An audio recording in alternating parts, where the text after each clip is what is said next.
1 in favor of Rogue.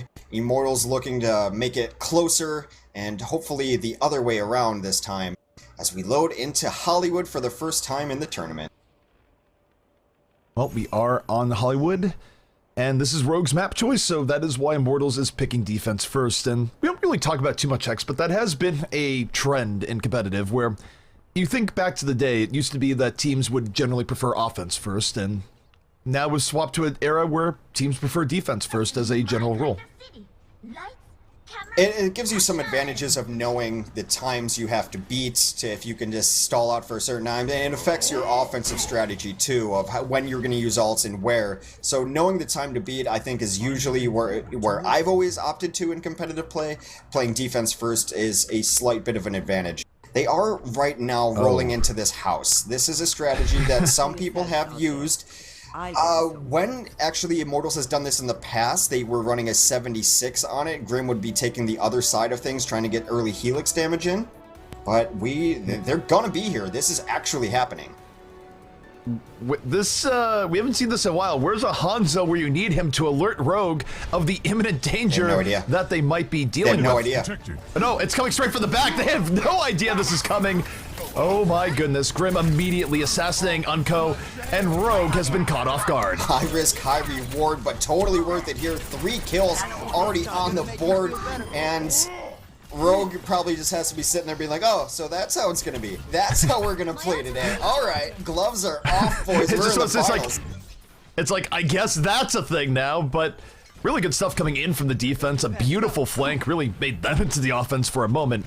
But Rogue, they are set up here once more, and now the game can begin anew. And one thing that they got there aside from the time is that there's a bit of an ult advantage here for Immortals, so Rogue does not get the 2-fight mulligan. They really need to make this fight worthwhile now, and they are. AKM finding Verbo with ease. 2 kills here for Rogue, and they might just be breaking through anyways. You do that strategy early on to gain the ult advantage, like you mentioned, but the ult advantage will swing back the other way because that was about as one-sided of a fight as you can get. I think maybe your best bet against Rogue, who are all so just mechanically gifted and smart at the game, is to surprise them. Nox takes a late kill onto Agilities there. Dude, Nox leapt from downtown and got onto Agilities there. That was the crazier part. Assumed he's really stalking in. Found Karev as Kareva's desperately trying to hover his way back to safety. Didn't quite work out. And this is where the joke of just wins being on the cart tweeting comes from. Look at this. He's the only one back there chilling. His team gives him about 1.5 miles of room to go push. They're holding outside of doors. Do you see one person on the payload? Is it Rogue? Probably Wins. Yeah, it's probably Wins. That's how you interpret the UI in this case. But right now we're looking at Soon. He's in the back line, fighting after Fate. Lobs in the pulse bomb, doesn't connect, and Fate slams him in turn. Here come the Immortals right back out, and they might solidify on this defense after all. Rogue doesn't want to give this up just yet, as you see the Primal Rage pop there to try to stall it out, because it's not an overwhelming loss. They're only down 1 player in this instant, and they're going to start using ults to bring it back soon. Taking out Verbo is huge. They do burn out the Transcend as Unco looks to try to help out his team and reinforce, and with Verbo and Agilities down, this fight is essentially over. They have to reset. Hype does get out of his mech. They try to stagger just a little bit, but Hype is just going to stay out of his mech. And look at AKM, he's going for the verticality here. Why? He can rain death from above, not as a Pharah, but as a soldier.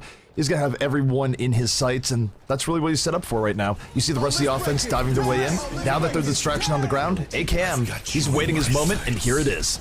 They do pile on the sound barrier in top, but AKM does not care. Agility's down to his tactical visor. Fate being one of the only people on Immortals who's gotten kills, will get 2. Fate's got 4 kills, Immortals total has 5. I mean, I'm glad he killed AKM, but the payload was in the opposite direction. Now, is the most I'll say. Yeah, now Fate late on that. These slow doors will open. These actually might be the fastest doors in all of Overwatch, because there's 2 of them. They both move at the same pace to open up. And this does help. This is a blazing fast time. What we've learned about the universe is that there's a World War III, there's Omnics, and doors do not move very quickly. Yeah. That is the future, ladies and gentlemen. And probably the doors not moving quickly, that's the scariest part of all 3. They salvaged all the power door openers just to build the Omnics, apparently. That was the cost. Well, soon. coming into the back. Pulse bomb out, does not connect, but the pressure into the back line is severe. You have Nox back out here playing with Verbo, a little bit of rough and tumble action, and Nox is still back there. What in the world? And he actually got out and alive. This is the Rogue we used to know, though. This is one-sided. This is dominance. Like I said, Immortals, I think, has gotten 5 kills total this game, largely because of Fate. They need to find anything here to stabilize a self-destruct and transcend anything. Well, they need Serenity. They need it now, and unfortunately, the only Serenity for a while was coming in on Rogue. Kariv's Serenity ends in the form of Transcendence. He's going to fall, and AKM has had so much room to work with this game. It has been silly. The only time he's been under pressure was that beginning flank, and now Rogue might be rolling this into an incredibly fast Hollywood time. Yeah, Serenity now is what they're going to be saying as they try to get it through, but pushed off the cart. 3:28 on the clock. A resistance akin to a paper-mache banner. That was just brutal. Look, a paper-mache banner can sometimes trip up a runner under the absolute best of circumstances. I'm not sure this Immortals defense could have tripped up anything. Aside from the opening gambit, which was cute and great, nothing else that they did actually worked. They were rolled over in the worst possible way. I guess Fate had some fun comboing people off to the side. I don't think it's even fun at that point in time. Just, that was about as one-sided as you'll see. And Rogue, there were some actual questions yesterday of Rogue just maybe shaking off some rust, Rogue just not really trying that hard. If that's them not trying hard, that's frightening, but it looked like just old-fashioned Rogue. And you're right, AKM was invisible. They just never got pressure on him. He did whatever he wanted. Brutal, scary stuff coming out from Rogue. Immortals going to need to find another gear other than that, where now, you stop and think about this from the term of pressure, right? Defensively, it's not impossible, but pretty close to have a worse defense for Rogue here, so no matter what they do, they're pretty much guaranteed to be in the game when this round ends. Yeah, and they have a very good chance of getting a hold and winning it outright. Find another gear. They need to put it in gear. They were in reverse that whole time, neutral at best. I mean, I'll take first gear, anything. That was... I can't overstate how one-sided that match was. You know, the great thing, Hex, about the car I'm looking at here that you claim to be yours is that it has auto drive on it, and it definitely would have not gone in reverse, so it probably would have been a better showing than Immortals there. Just saying. Yeah, probably. I do want a Tesla. I do want automatic cars. I hate driving. I really do. You do want a Tesla just out as like, someone send Hex a Tesla. Elon Musk, if you're listening, give this man a free car. I'm not asking for much. Just a Tesla. Just a free car. Why not? Why not? Well, in any case, the offense of Immortals now on their way. They do not have to fall prey to an ambush, but they do need to make up for lost time. And now you take a look at their offense here. They look like they're going alley, and then they juke back the other way. A little bit of a fake-out attempt, if nothing else, and they dive right into the cafe. They do dive right in there as Nox able to take down Kariv. Verbo then falls. That pushes over. That's over. That's all you're healing. Done. Bye. A good friend of ours has a phrase there that is done and dusted, mate, as they are able to just easily crush that dive. And that's a case where, I mean, I like the attempt of faking left, going right, but that was the case where Rogue was definitely ready in their cafe defense. You know, Elon Musk is an Overwatch fan, so it is a possibility. Yeah, but the thing is, he buys his own cars, so I'm not sure he's in the business of giving out free cars. Like, if he's going to buy his car from his own company, I don't think you're getting a free car. You miss all the sponsors you don't take a swing at, is what I'm saying. That is fair. That is absolutely fair. Well, they're great cars, so keep me in mind. In any case, the offense of Immortals moving in, but Rogue dove really deep into the back. Agility's going to try and bring this one back. Blade is out, and Nox does not care. Sends lightning where the sun doesn't shine, and Rogue holding strong right now in the face of this Immortals offense. Well, Fate didn't get the memo. He's going to jump in and Primal Rage onto this point. Anti-heal, but still getting worked out. A nice dart will put him down as he lays and takes a nap. Counter Primal Rage, counter Blade coming. Well, the Blade is coming out here. Nico's going to get shut down, so Kariv having none of that as Krim getting booped and bopped around. This has been an era for Winston's. Krim barely able to get away, gets to the big health pack in time, and that's actually big now because Immortals getting an extra edge here. Grim very well could take out the Winston in the corner, but the important part is the point where Immortals is starting to consolidate, and in fact, Grim does finish off Nox, so a matter of inches, 5 HP, little bit delay coming out here from Rogue, but now it's not looking nearly as good. Self-destruct comes in from AKM as he tries to get back on the point. Soon takes down Kareev. Not quite over yet as they stalled it out just long enough to start getting reinforcements. Wins living in the Matrix. Nico going down might seal it, and they do make them for barrier at the very least, and still not cap. Moral victories, although actually more than moral victory, actual strategical victory, where if you can just by applying a little bit of pressure get them to use sound barrier that would otherwise be used for a more serious fight, you can chalk that up as a win. In 30 seconds, they're going to have a better time than them already because of that first point hold and because of the blistering offense. So I say you just make them earn every second. That's been Rogue style anyway. No free inch, no free second. You have to fight for everything in Overwatch. While Agilities was looking for the high ground here, it is immediately ripped away from him as Rogue, no chill in this defense, immediately taking the rooftops. And Immortals actually really spread out at the moment, and we'll see how they react to this. Lucky to get back a little bit here. A chance to regroup. AKM is demeched, and Agilities gonna get cut down by Nico. Still, the pressure coming in here from Immortals. Grim holding in his own backline and securing it away from Nico as Immortals get the better of this fight. Just the one kill on the side of Rogue to try to even it up. Immortals continues to push, but clock already worse than Rogue. Well, I mean, they might get an extension here, but still, I can't imagine. They're not beating Rogue's time. That mission is passed. My ultimate is So, almost ready. what we're seeing here is the offensive Immortals setting up. You have them split off on the different high ground points and Agilities. Blade in reserve, waiting for his opportunity. I think he thinks Unco has Transcendence right now. That's why he's not using it. But Grim into the back! Gets two with the Pulse Bomb, kills himself in the process. That's why he's saying LOL, but it is very much worthwhile. Agilities, you can keep that blade packed away for at least a little bit longer. Completely worth it there. There is a theme I'm seeing with Rogue, though, and when they struggle a little bit, it is AKM who's on the Diva. Not that he's a bad Diva, but I think you're missing out on some of his higher level skill. Nico and Soon have been fine at what they are, but AKM is on a different level at some of the heroes he played. Really aggressive okay. sound barrier coming out here from Wins. Not sure on that. That seemed very preemptive. That was odd. That wasn't good. It was bad. Yeah. It wasn't good. It was really bad. So, yeah, not great for Rogue here. Barrier thrown to the 7 wins. Now Agilities might have a little bit more faith in his next blade. It's just a zoning barrier. It's still good. It's fine. You know, those are a thing. Zoning barrier. It's not a thing. Not really. Well, both blades coming out here. Agilities getting somewhat stymied by the Transcendence and then some. The blade will get nothing. And Nico looking to control the cart, but Kareev is there! The bane of so many DPS players here today is Kareev. Even draws AKM's attention. When you're drawing a Diva as a Zen in that situation, you're doing pretty well. The problem is that the rest of Immortals was not able to stay alive, and the skirmish did go the way of Rogue. The problem is that Soon exists, and he got 3 kills by himself during that fight, able to completely shut down that push. And because the first point stall out, and because the pressure they're under, we're nearing just a minute left to get to second, and the executive limo is rolling backwards. I have spotted the enemy. That limo also has a way of going in reverse, just in case anyone was curious. But offense right now, resetting up for Immortals. Final minute underway. You see just what they can do here on this fight as Kareev gonna pop out the Transcendence relatively early. Keeping patience on the payload, making sure he's healing up as many people as possible. And now here come the secondary fires from Kareev. Looking for Tracer, his favorite meal. And Tracer just barely able to get out of the way. Nox forced to pop Primal on the cart, and he's going to be knocking people about, but he's all alone over here and discorded as Soon tries to re-enter the... They will stall out as long as possible because the reinforcements should be coming out rather soon as spawns come up. Nico dies, but the barrier comes in, actually hits 4. Decent barrier there from Wind.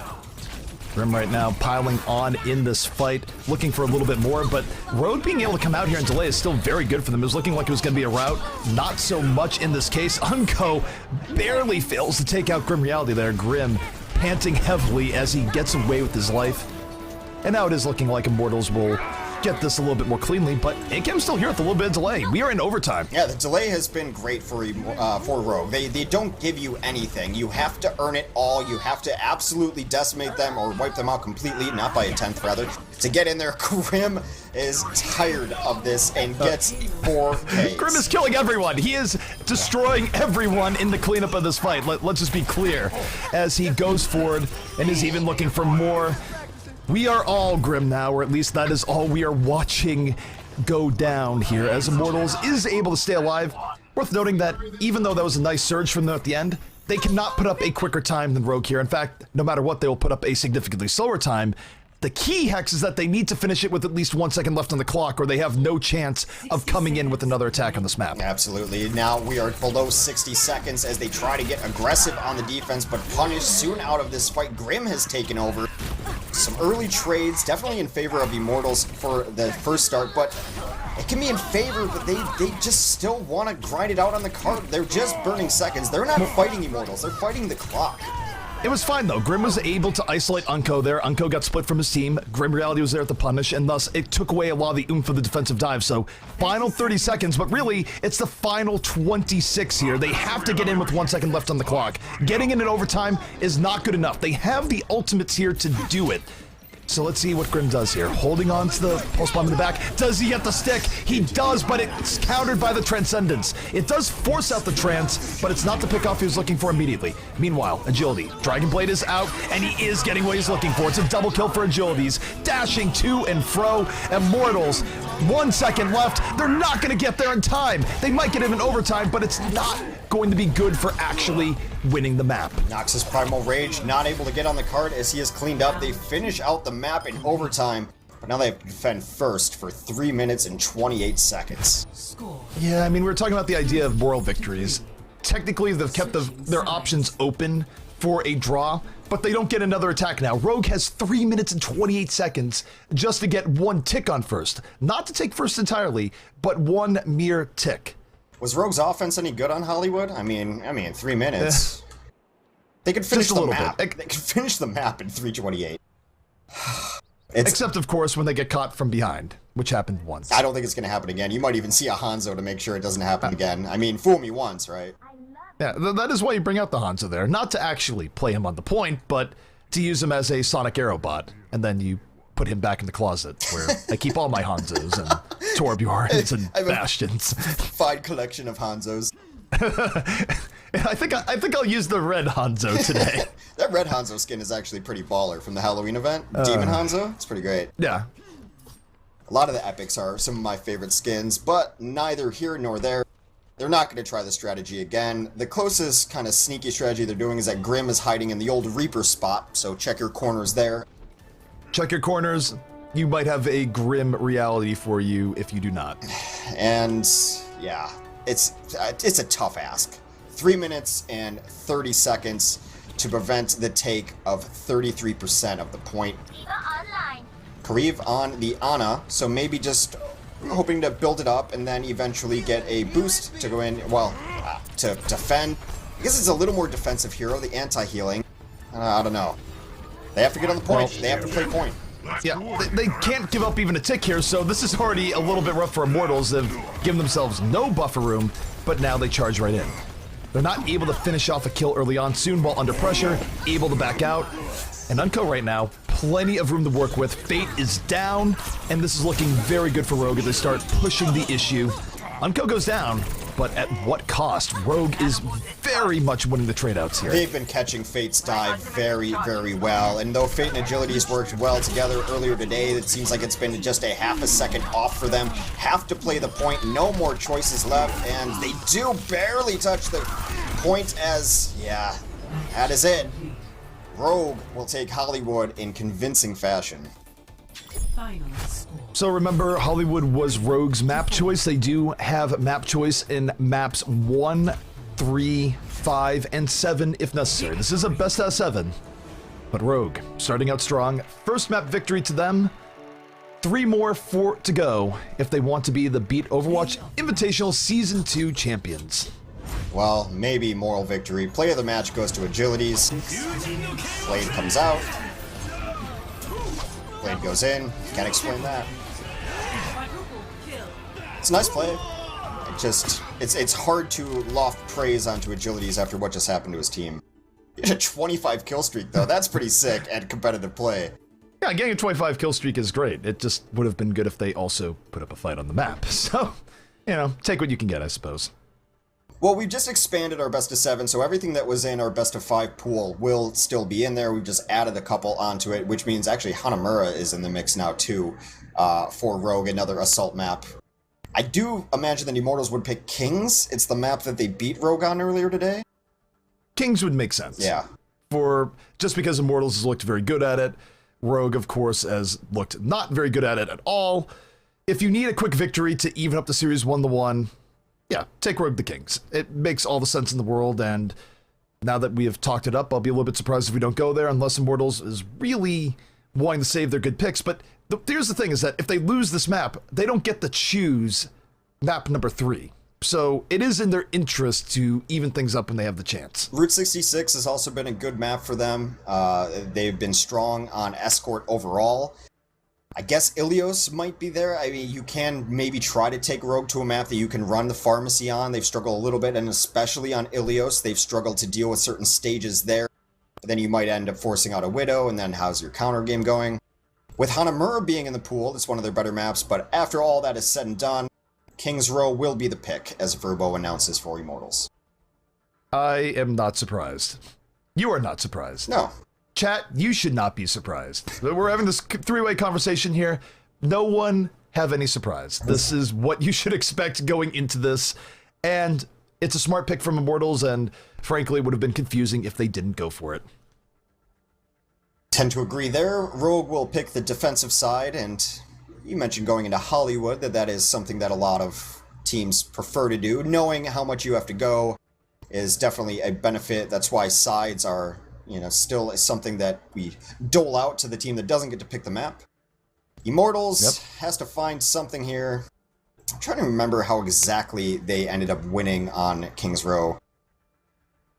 Was it just Kareev going crazy? I mean, that seems like a very big possibility. Kareev is always going crazy. Yeah. Kareev is, even in losses like we saw there, is still a pretty good map for Kareev. Yeah, I think it comes down to, it's part Immortals playing it very solid in terms of just normal strategies, well executed, Grim having a good game, good solid positions for both engages and flanks, where Fate is very comfortable on the map, perhaps more so than other maps. Generally speaking, any positives that you can look at across the board for the Immortals roster seem to pop even more on King's Row. Just, they all have more tricks in their bag here. Yeah. Conversely, Rogue does sometimes look lost when they play this map.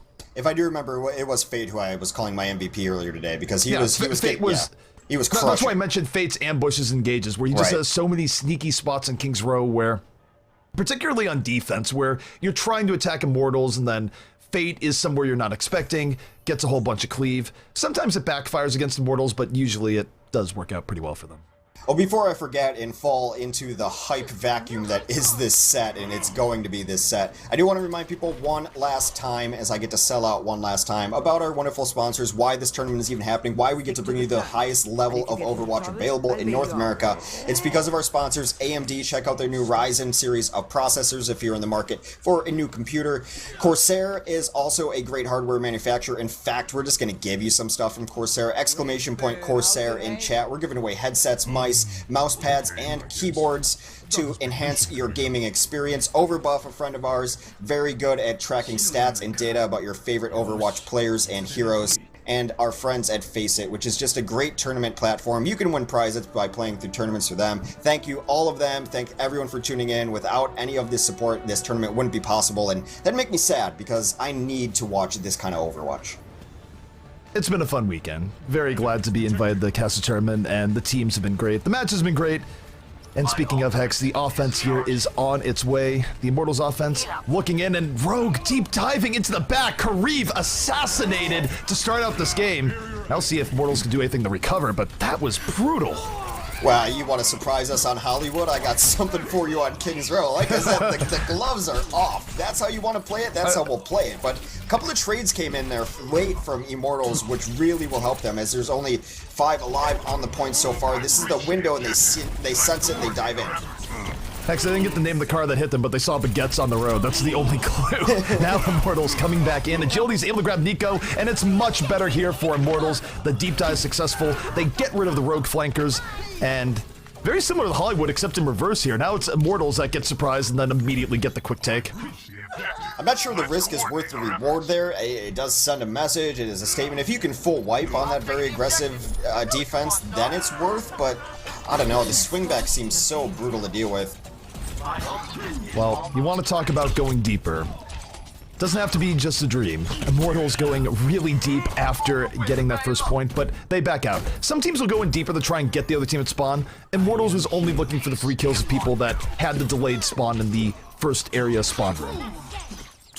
And Immortals, after that first wipe, has now loaded up their armory. They've got their DPS ults. Of course, Kariv has Transcendence. When does he not?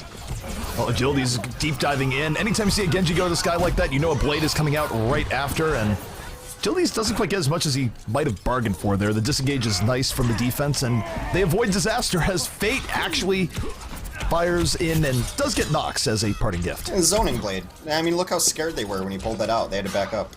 This is my jam. Well, it's a zoning Blade, but what do you call Fate there, who is actually in their face the entire time? That's not even a zoning monkey, that's just, he's killing you. That's just Fate, man. He's been crushing people with Primal Rage. It's not an exaggeration when I say I've seen him kill more people with Primal Rage than I've seen any other Winston really do. He's on point with his landings, gets those melee punches in. Not just a stall tactic, a kill tactic.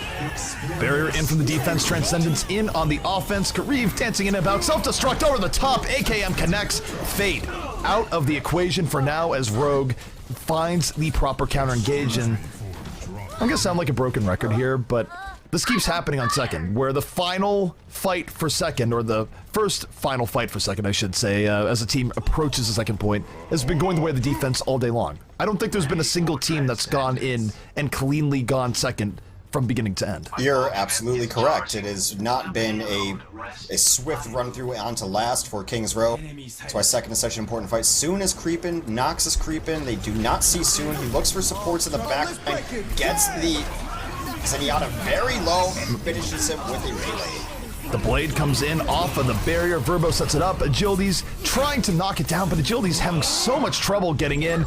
Isolated by Unko, finished off by Nox. And that is certainly giving Immortals some trouble, but this alley fight actually going okay for Immortals. They're able to reconsolidate, push back out, they get the kills they need in Grim Reality, the punching power they need. 3 kills for Grim to finish out that fight.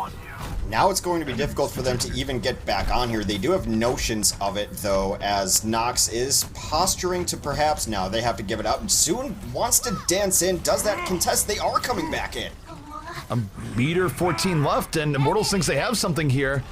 Or, sorry, Rogue thinks they have something here, and maybe, but the engage is getting punched. They lose 3 people very quickly in this fight, and Immortal says, all right, you guys want another go at this? We will gladly accept the invitation, and they clean them out 6-0 and get in on second. Just feeding ults at that point, but it's Rogue's style of play. You gotta keep playing the style that you're used to playing. They will have ults of their own going forward, a barrier and a blade. That is the meta that we're in right now. I'd be more afraid of Fate's Primal Rage than anything else, though. Self-destruct coming in here from the defense. Rogue does not connect. Fate, meanwhile, he has found Unko, and Unko wishes it was the case, but look at that support! The Lucio of Rogue going into backline, getting Fate out of his face, but hyped over the top. The self-destruct not accounted for, and that will certainly give Immortals the boost they need here. An unorthodox combination that you don't see very often, or maybe not even intentionally, is self-destruct and Primal Rage. When people are trying to run away, you know it's a really good way to stop them as you punch them with a very angry gorilla scientist and knocks people into that blast radius. Grim challenges Unko, and that's not really the best of ideas. Yeah, Grim's gonna fall relatively early here, and now the defense gets a moment of breather.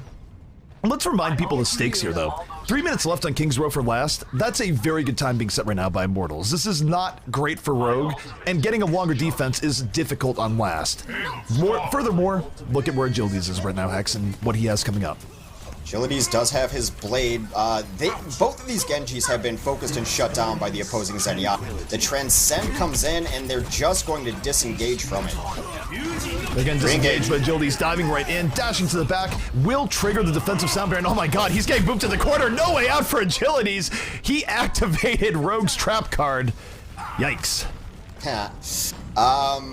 Kariv does get a couple kills late there. I wonder when is the time for Agilities and Grim to make some switches here. We've seen teams switch off Genji towards this last point, not all the greatest architecture to operate around, and that is exactly what the side of Rogue has done, as AKM's over on 76.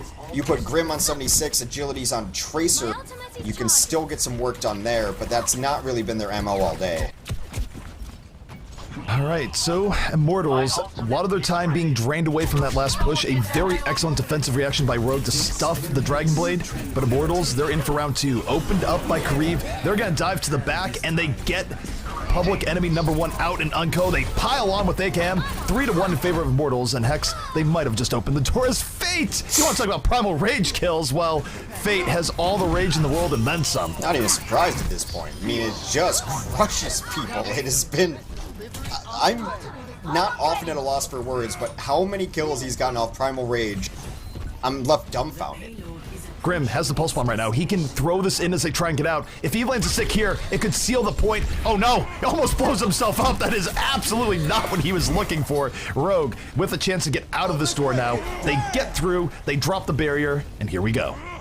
Soon looked for a pulse bomb onto the D.Va, ends up having to demech her the old-fashioned way as Hype taken out of this fight. They have eyes on Kariv, discorded and gone, and Rogue will push this back. On the clock, ZP, only 40 seconds. They're gonna have to push into Transcend and Primal Rage. We talk about blades and barriers, and if Immortals wants to finish this map, they're gonna need the best of both. Absolutely, and this has been a really Herculean defense from Rogue because, again, you don't see teams hold on last King's Row to this degree all that often. It is difficult for a defense, and in terms of offensive options, as you mentioned, blades and barriers, we'll see what Agility has in store. Hyped also has a self-destruct if they want to try to zone this out. The barrier does Agility's come in. gonna get the barrier. The barrier did not hit him. He dove in thinking he had it. He did not. Not a situation where he pull out the blade, and they only have 3 seconds. He can't go back. He must pull out the blade here, regardless of whether or not it's a good idea. Finds Unco, though. Is the hope gonna be alive? Grim is down, and Rogue suffocating Immortals on this final point. 2 unforced errors there. The first, the barrier, then the self-kill from Grim Reality as the pressure was on. They will stop them from completing. So now Rogue with a very easy path to victory. Just finish King's Row. AKM getting a little cheeky in chat, telling Grim very simply, don't run into your own bombs, Grim.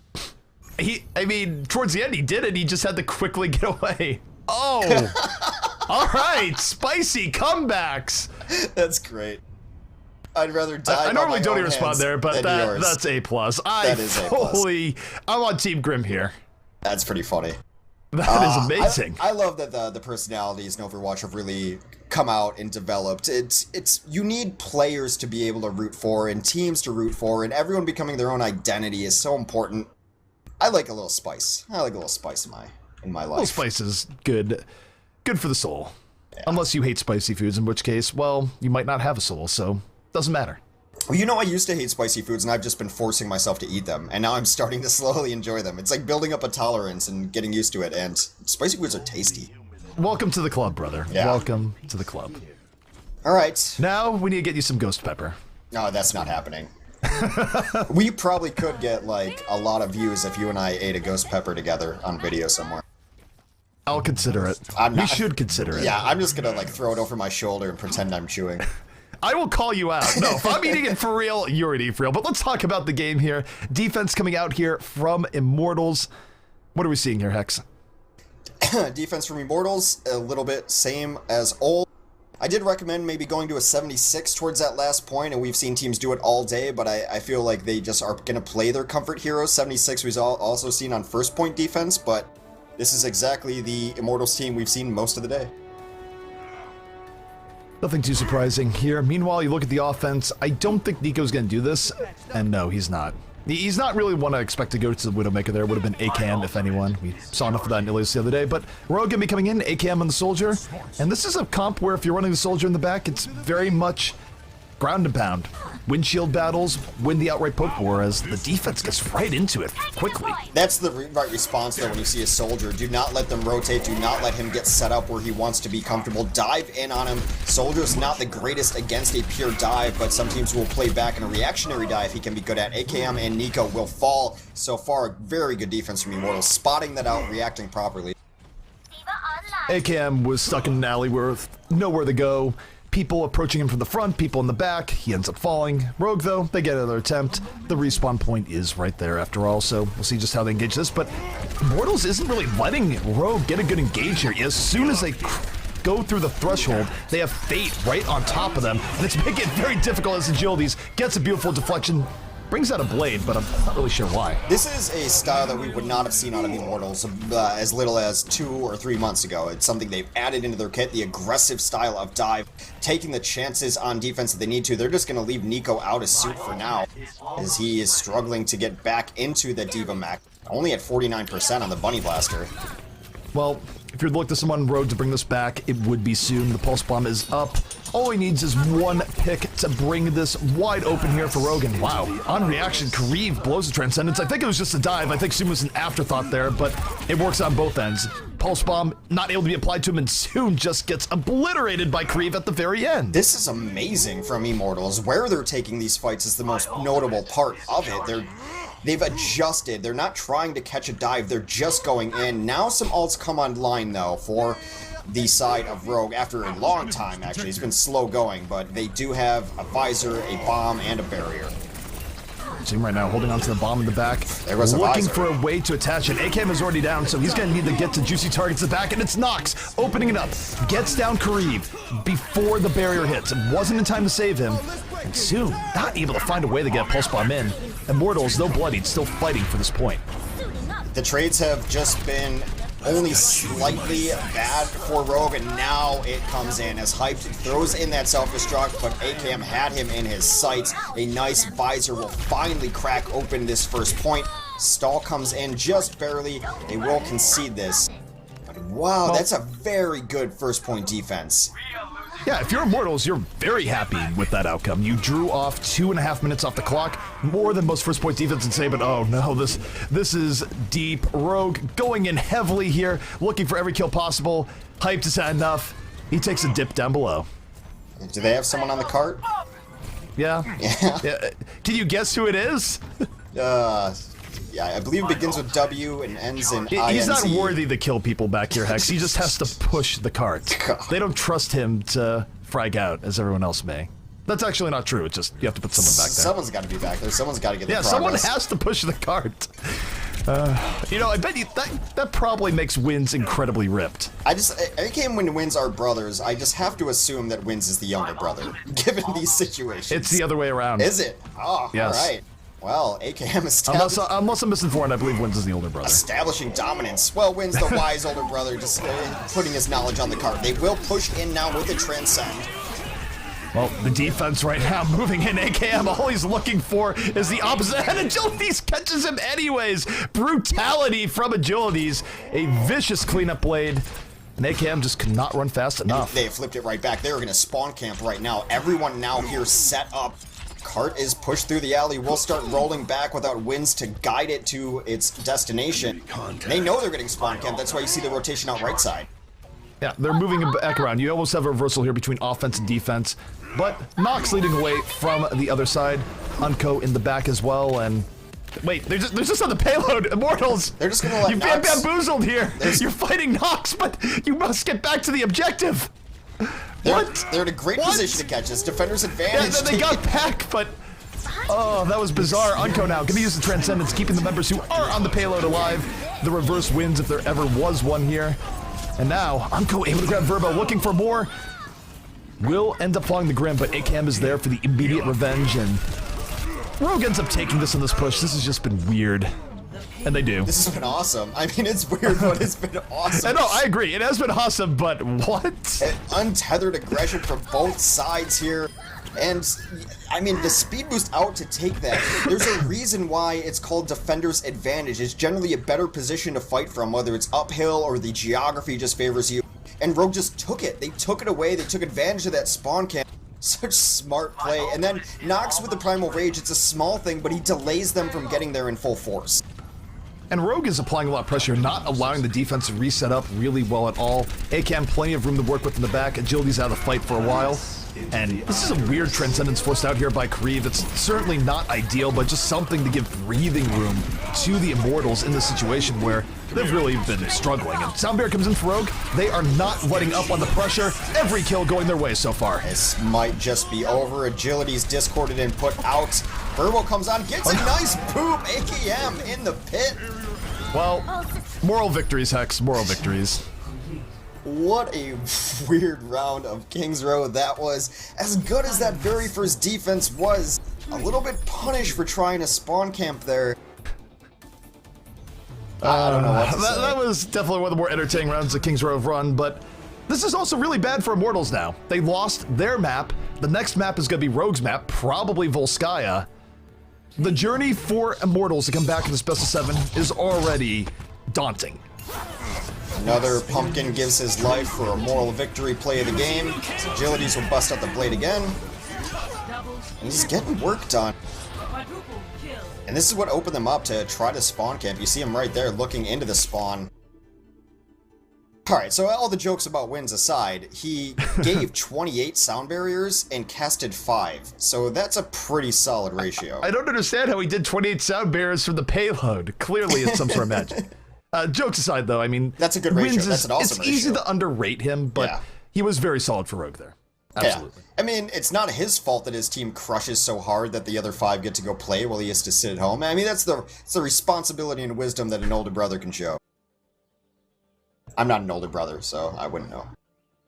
The youngest of the litter. Yeah, by a large margin. I think it shows in my entitlement and my need for attention and validation.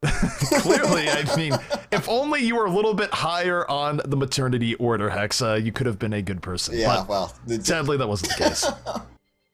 Alright, well, next map, already getting into it. Okay, so we have a substitution going on here, and normally I'd be switching overlays, but I am struggling not to go blind right now. My eye is just going insane, so pray for my eyesight. However, what we see here is that Envy is going to be coming in, and so we know he's scrimmed for different things, but he is coming in for hyped, I think. We'll see in a second when he comes in, but it's likely he'll be coming in for hyped, and we know he's good at Diva. He's good at Diva and he's good at Soldier. Yeah, Volsor is pretty good at Tracer, but I don't think you would be swapping out Grim on his Tracer. I don't think he's the problem right now. The two heroes that he is most known for is his Soldier and his Diva, so he counters his own counter. And maybe this is Immortals wanting to run a triple DPS, which is something you see on Dorado pretty often. This is cool, though. This is one of the first times in a tournament that we've seen this happen live, where they're subbing out a player for their 7th man. Yeah. Of course, would be Envy coming in. Yeah, I think you've seen it a handful of times in Apex, but that is right. Apex, where you have deeper rosters. You don't. It's not something common in the Western scene unless someone gets DDoSed or something. I was speaking in terms of like contenders and then some of the online stuff we've done. But yeah, this is something that we actually scouted out when we were preparing for contenders. That what does Envy play? What does he do? This will give it's not that Hype's been playing a bad Diva. That can't be the reason. So I have to imagine they want to run a triple DPS. It could maybe be the reason. I think triple DPS is probably more realistic, but it's also to have the flexibility to go triple DPS, where when we talk about Hyped, his DPS play has never been his high point. It's not a strong suit. It just hasn't. No, he's good. He's a very good Zarya. He's a very good Diva. He's a good flex tank. But that would be an interesting change. And also, it could be a change for change's sakes. You just got bodied pretty hard on 2 maps in a row. You got to try something. You're in the finals. Change up something until it works. Why not? And Immortals was not tested to this degree in Contender Season 0. They simply weren't. They were dominant all throughout, and Rogue beat them up pretty hard earlier in the day, and thus far, the second go-around has actually been rougher for Immortals, so yeah. You've now hit the point where something must give. But the fact that they're going to Dorado actually makes me think that it is going to be the I apologize for that. I did not see what was going on in local chat. What happened? Don't worry about it. You didn't see it because it's in different scenarios. I am clearing chat. Oh, is it global chat? Yeah, it was in global chat. That's what it was in. Yeah. And it was probably up there for a while. Thank you, humanity, for being great. For being human. Why does this happen? I'm looking at the teams. Well, you'll have to tell me later. It's not something I can repeat. Let's put it that way. Well, we'll flood our team chat with Hex Go, even though it's not on me to go. Why do these things happen? Out of your control. I look away for one moment because my eye is killing me, and This... Traveling. Hex, take the wheel. Alright, much like Jesus takes the wheel for both Christians' lives and the renegades, I will take the wheel momentarily. You gotta turn off that chat, man. So yeah, it's gotta keep chat off. Alright. Oh, how does this... I know it's been a long cast, but come on. Any case, we are in-game. Oh, well... Rogue up 2-0, starting on defense. Immortals on the attack. Dorado has been the Rogue stomping grounds here, Hex. Not so much against Arc 6, but certainly against everyone else. I think they want to go up 3-0 before they pull out Volskaya, if they must, but, you know, Volskaya, maybe they're even tired of playing it here. Dorado has been one of their maps. The ability to take Kings, the map choice off of Immortals, bodes very well for them. Just to reset here as the silliness leaves the stream. This is the grand finals of the Beat Overwatch Invitational. This is Immortals versus Rogue. And Immortals is down 0-2 going into Rogue's map pick of Dorado.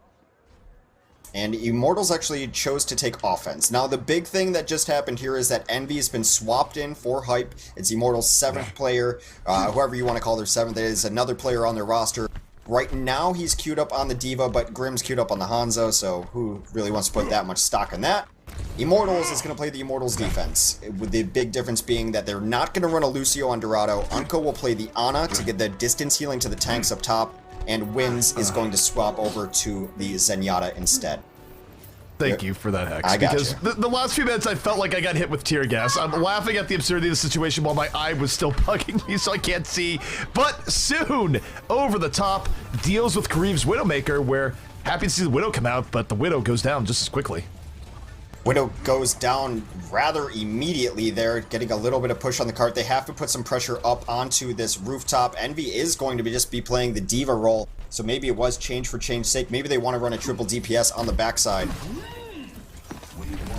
Well, we will see. And Immortals, though, they're really struggling to get out of spawn right now, looking for the way on. Grimm gets caught. He was going around the flank. ACAM treats him to a Helix rocket, and anything Immortals is trying to do right now is just getting immediately stuffed by Rogue.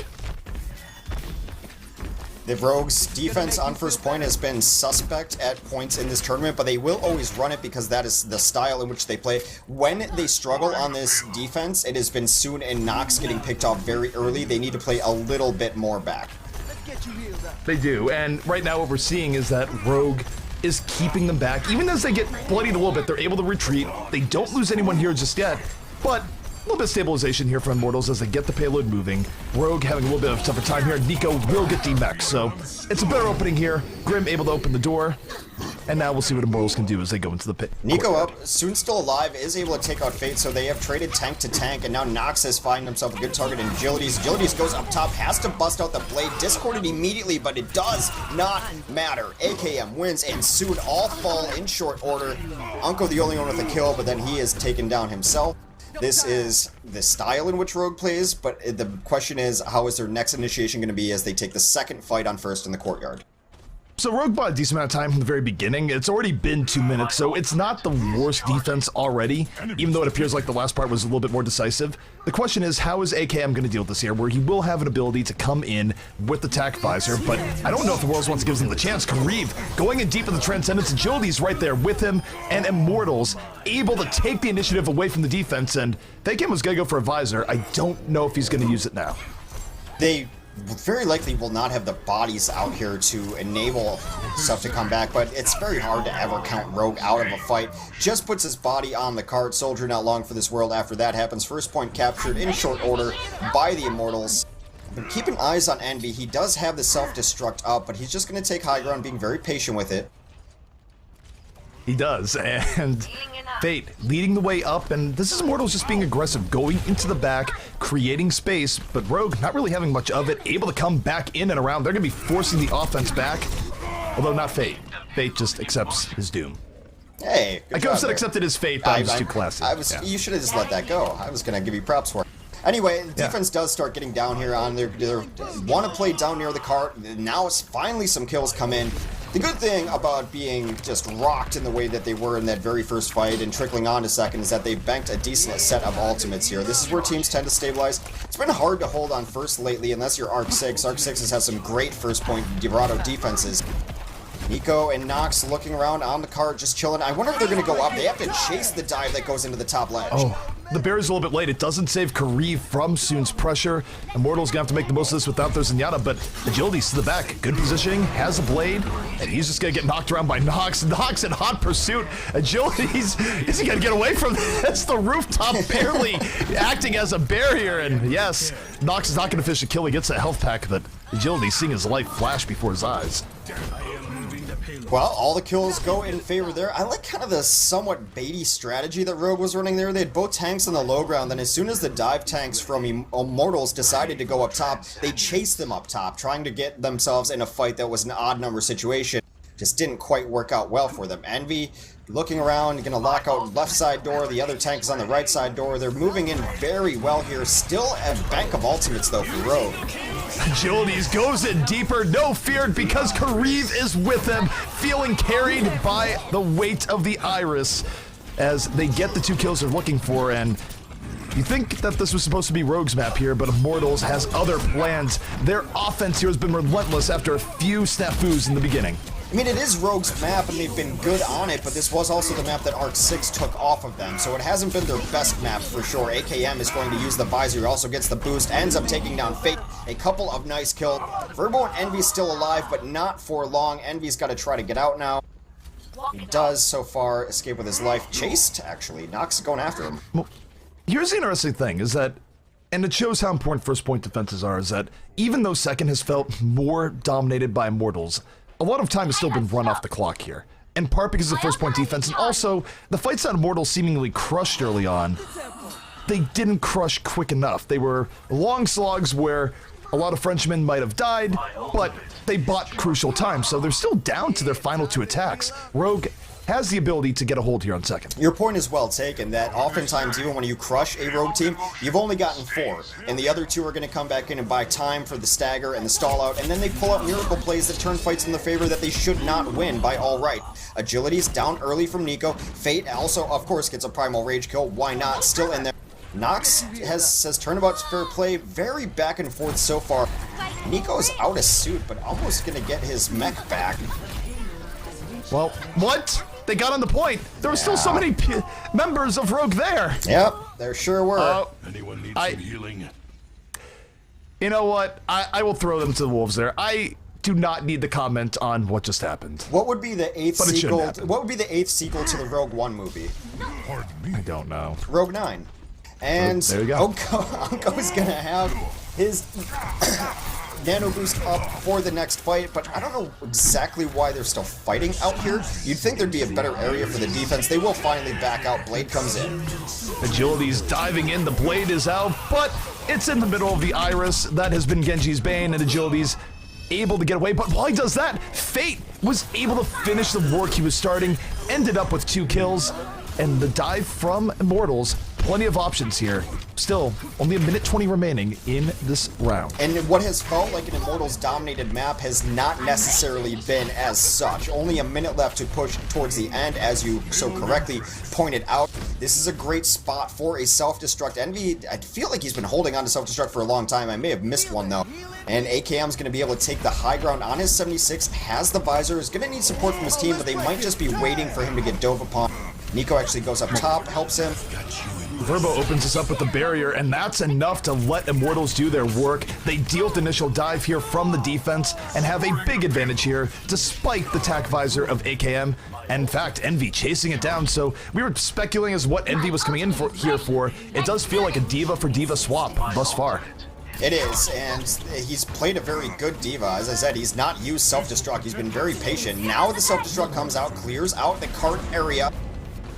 Well, that was Nico, actually, able to get back in his. Envy still holding on to this. Soon takes out his counterpart. There's Envy self-destruct. Envy self-destruct coming in, and this is decent here for the defense. Have gotten some key kills that they need. Rogue, despite being pushed back, they have only 6 seconds left to defend, and Immortals, they cannot back out. Normally, they'd go for a reset here. You can't. You gotta get on the payload. Literally just jumped out as soon as you said that. Well, a little bit late, Verbo. A little bit late. A little bit late. So they do prevent a completion of the map. Now looking to go up 3-0 is Rogue versus Immortals. Just have to push it farther than 83 meters. So they pretty much have to finish the map. This is weird because this is what we've seen on Dorado a lot. This also was where Arc 6 held Rogue their first time pushing through, where it's almost done, but, well, just inches away. All right, are we still here? Yeah, can you hear me? Yeah. Okay. It was just a weird FPS-like thing. For a second, I thought that a meteorite had actually struck my house. Okay. No, you're Didn't not. happen. You're not being smited by God for your immature sense of humor, though you should be. Okay. Well, like, it's not even that. It's more the that was the laughing of embarrassment of like, oh, this happened. Oops. There really should be a way. Maybe there is a way of turning off local chat. I don't know. I don't remember it's there really when I play. I don't remember it's there either until someone says something is what was said, but Yeah, hey, I saw it. that is life. Twitch chat reminded me what it was plenty of times. Alright, now this is going to be another question. If Envy is just on the Diva, it is going to be a pure Diva for Diva swap.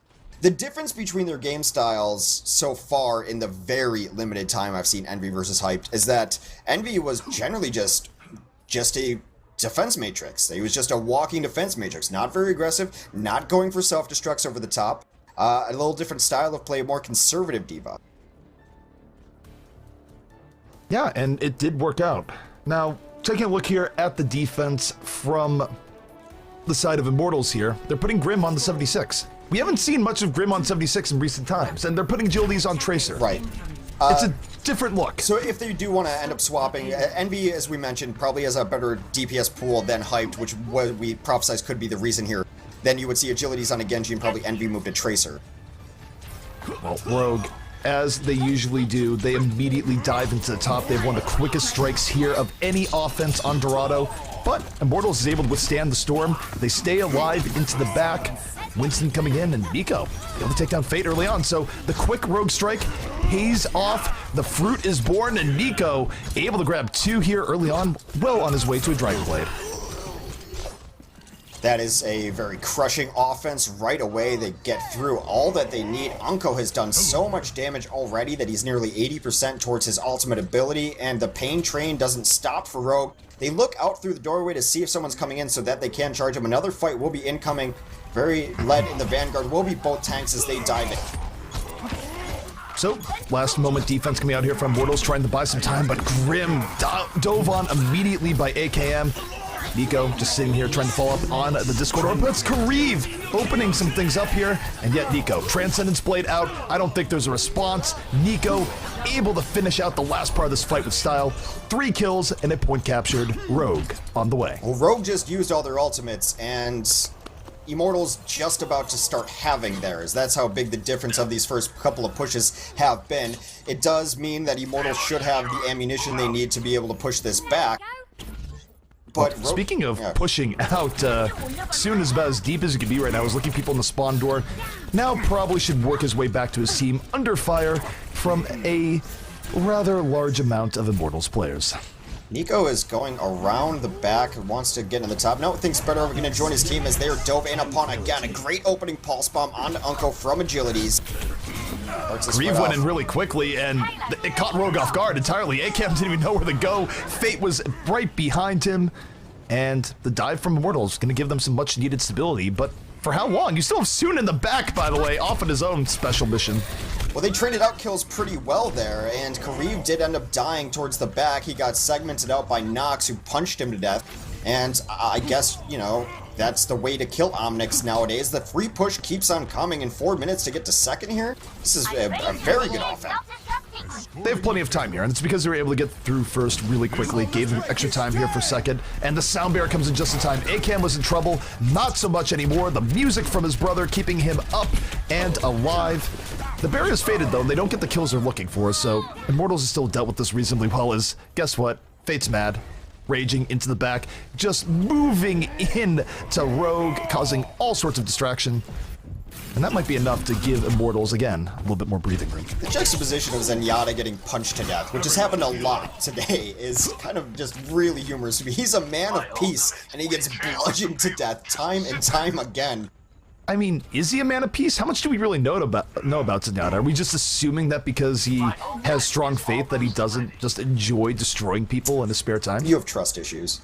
I do, but so do you. That's why we get along so well. We just never trust each other. But Nico was going very deep, deeper than anyone should go.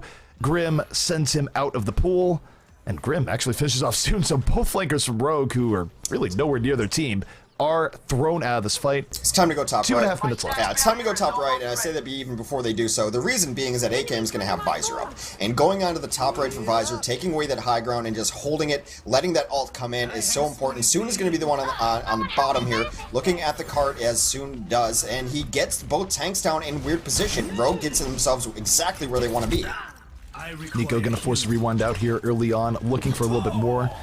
And you take a look at how Immortals is defending here. They're very much spread out. They're not giving easy engage targets, and now Kariv comes in with the Transcendence. The downside about being this spread out is that they don't have a great engage after the Transcendence. It's more of a delay. And Nico versus Tac Visor. Grim Reality gonna take it here in the corner, and now Grim is free to come in over the top. The self-destruct supplementing. And Immortals, despite a shaky start here, Hex, they've really bought themselves some excellent amounts of time. Been great for them. I don't necessarily understand why they end up leaving AKM alone there when all he really wanted to do was Visor. It just took one Winston leaping towards him to make AKM run away and end up wasting a great deal of that Visor. Most of that reason why you go up that right side is to get your soldier in good position to let him poke people down, and as soon as he was jumped on, he was all alone. I think he needs a little more support. He does, and Rogue taking another crack at this here. Soon holding on to the Pulse Bomb. Looking for any targets into the back, but target selection has been difficult for him here with how Immortals has been positioned. Now Kariv has a Transcendence again. It just feels like he was glowing a second ago. Well, he's glowing again, and Immortals taking good advantage, diving in with Kariv, and really just ruining the day of Rogue here. You want to talk about target selection? Fate was down to about 100 HP, and they could not find the finish before he got healed up, and he's the one who turned that fight back for Immortals. I want to note something here. Look at the payload and how close it was. Yeah. They really did almost have it. Yeah, it was very, very close, but now they only have one, maybe two pushes left to go in here. They are nearing some crucial ultimates. I think if AKM can get a good Visor off and rotate around to the correct side and get the support he needs, they could cap this. It's still not very far away.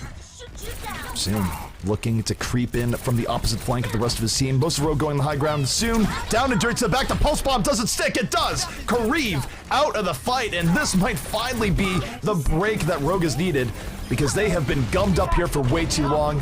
AKM though, Tac Visor over the top. That's going to be the cherry on top for an excellent Rogue strike set up by Soon. Agilities leaves Unko a parting gift, but that is about it. Very nicely played by AKM. That was the strategy they were trying to employ, and Envy gifted it to him. By using the self-destruct, it means the Matrix is out of the mix, and then Envy died there after being out of mech. Alright, Nico, with his own self-destruct, this can be so good on this point. This is where Space got his 3K yesterday. This is where divas love to lob stuff in, and it'll probably be the only self-destruct he gets on this point. There's just not enough time for a second in all likelihood. And they get Fate! They focus down Fate, a beautiful Discord orb, and call for focus fire. And now Nico, he might be looking for the self-destruct. He's certainly toying with the idea as Rogue controls space on the payload right now, getting the kills they need, and he's even able to dash into agilities. This is getting tense here for Immortals. 1 minute left, and Rogue in what could be a winning position. It's getting very rough. Soon is looking for a Pulse Bomb. He knows where people are running to. He has got Grim in his sights, puts him into the back. Throws it, does not stick, forces out the Transcendent. Transcendence coming out here from both teams. It's going to be a bit of a wash. Meanwhile, AKM over the top, under pressure by Fate. Booped and bopped around. Barrier going to keep him alive for now. He's just trying to build up the Visor. Will he pull it out? He doesn't have a chance. He's taken down by agilities in the back. Finishing the work that Fate started. Very good target selection coming in here from Immortals, and they might have just thrown Rogue back. Well, they will back out. They do have time to back out. It is a difference of 7 meters, but that will be expanding as the cart starts to move backwards. One more fight for Rogue on Dorado to try to take a 3-0 lead in this best-of-7 finals. Final opportunity for Rogue here. One team will win. There is no possibility of a tie. 7 seconds left. Agilities is down. Wins has done it. Gets on Agilities and sets up Rogue really well here. Note, AKM didn't use Visor last time. He can Visor here over the top. If they can demech Diva, it's going to be massive cleanup. Envy is out of the mech, And here comes the visor. They have no way of protecting from this. Oh, and all the kills come in shortly after they zone them out with a bomb in the point. Rogue clutching at the 25th hour. They finally got the visor strats working to coordinate against the D.Va. The D.Va that's just been swapped out for Immortals. Immortals back against the wall. 3-0 for Rogue. Rogue holding strong on Dorado, but it really did come down to the wire. AKM rather fortunate that he did not use the visor in the last battle, because the visor there, great for cleanup, and just a really good engage. And you want to talk about ways it got set up. Wins found the better of Agilities with the rest of his team there. Agilities wasn't in the fight. It was a 6v5, and it snowballed out of control from there. Agilities being out of the fight hurts. To lose your Tracer like that, to not have the sustained damage and pressure onto the back line.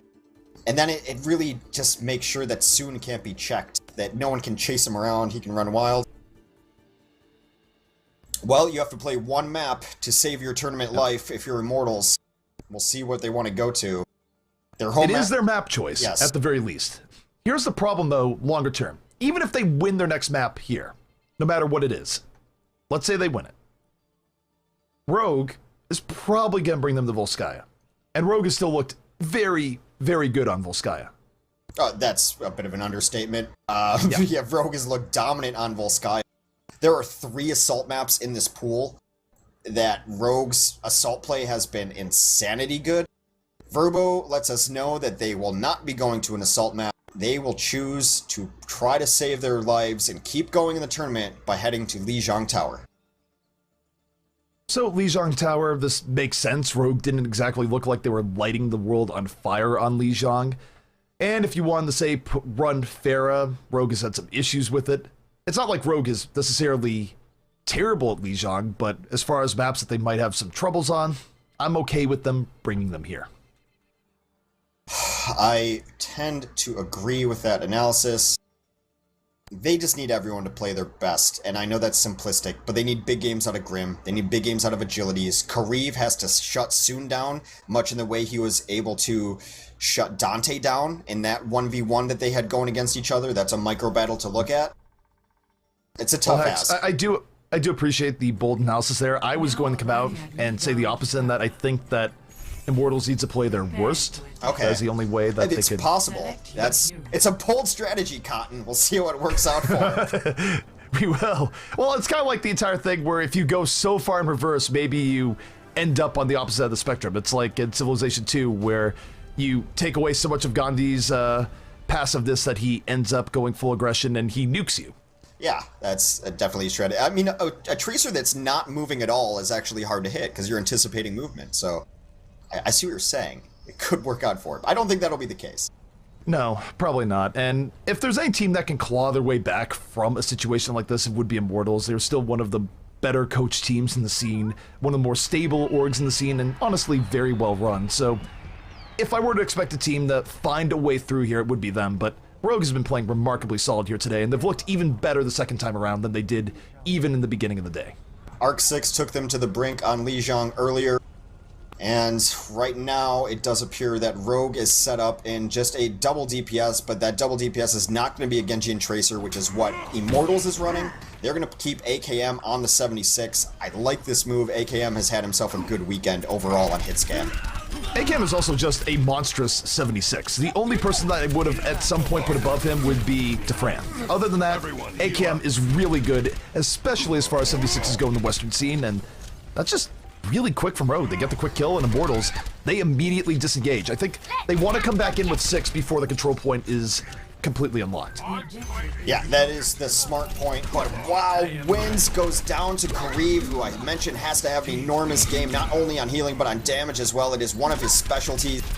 And, I don't know, Kariv versus Unko, what a sick battle this is. Unko answers, Envy and Grim down to him. This is a brawl on the point.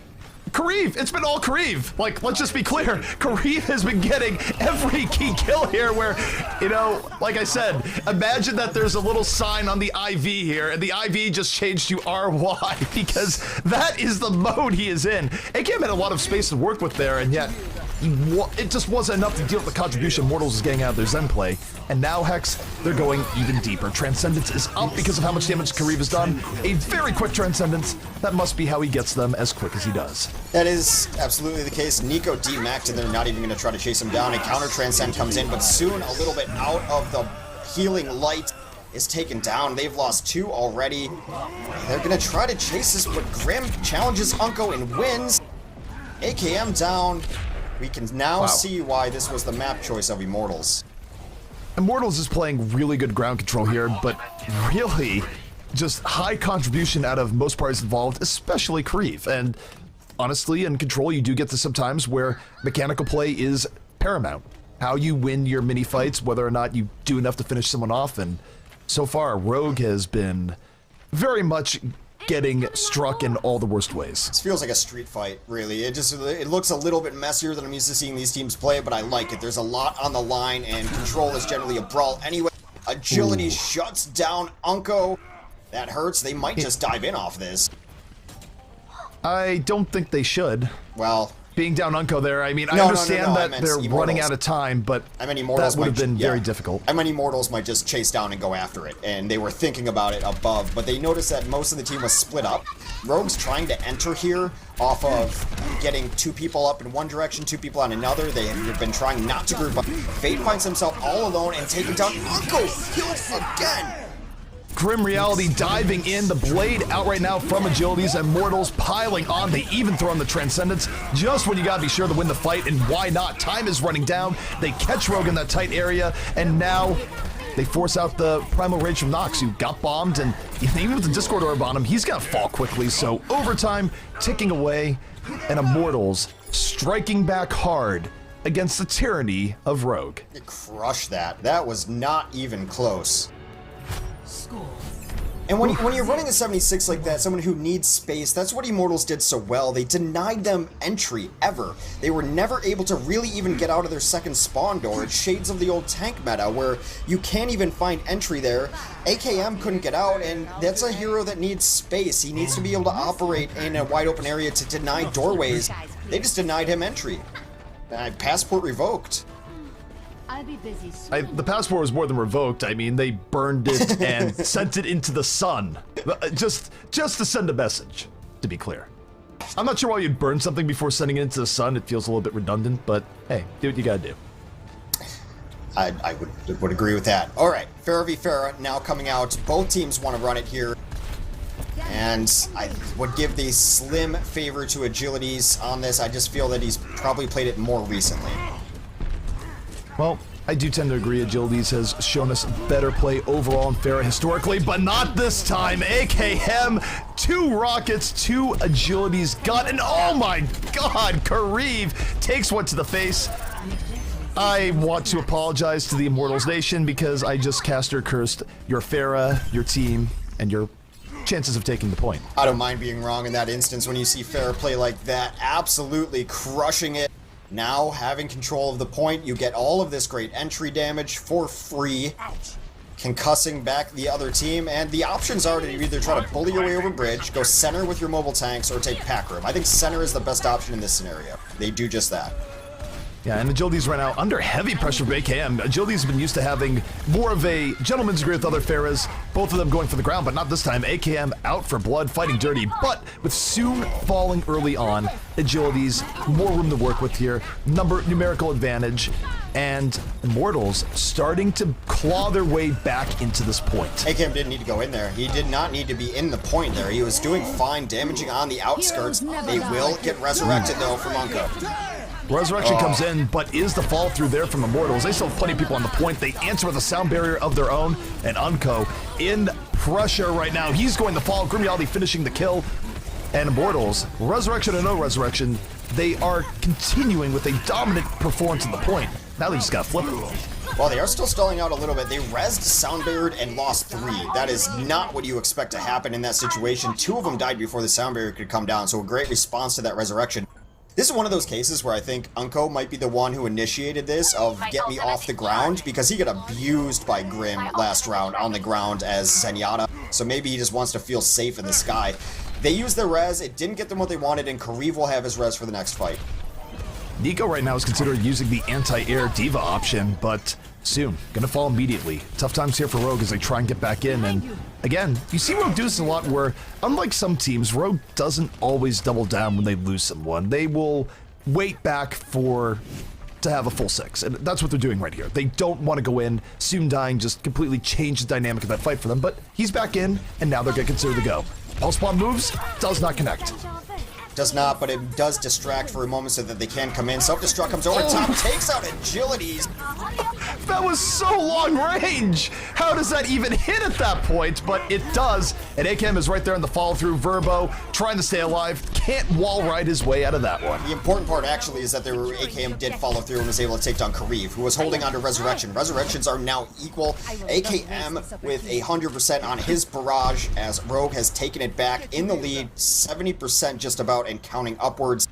2 more-ish engagements, but it could be 10 minutes given that we're on a garden-named map. Well, you see the Pharahs right now jockeying for position and the rest of Immortals coming in via the back door here on the garden. And they do get onto the point, so they've gotten successfully in, they've dealt with some of the longer range spam, and Grim right now on the outskirts, but he's really zoned out in a hurry. It's gonna be up to Jildies here, coming in after the resurrection, goes for Uncode, no, not able to finish him with the barrage. Meanwhile, AKM off the flank, gonna punish him in turn. Thunderstorms personalized just for Kariv there, as that was where the barrage went to take him down. Kariv's gonna have to try to get in here and resurrect any of these stall out deaths that come in, and there are plenty of them. So Kariv, he's going to be doing, oh no, he's gonna be doing nothing. Dunked on by AKM out of nowhere. He was thinking resurrection, AKM was thinking nothing but death. Able to take him out. And Rogue, well on their way to securing this point. They need a little bit more. Agility's still very much a threat. He's very much a threat, and if they can just stall out and die on the point, Kariv has been holding on to his resurrection, not willingly, but it has been put into his hands. They will flip the point back over. That is still the advantage they have.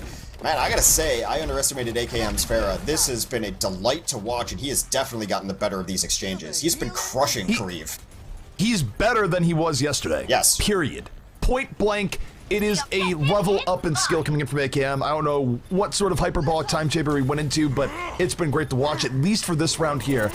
And the thing about AKM is that he's been bloodthirsty. He's been hunting the other Pharah much more heavily than we've seen from other Pharah v Pharah battles here. And now he has Kariv in the sights. Kariv takes 1, takes 2, the smallest of margins, and Nico finishes him off with some scattering fire from below.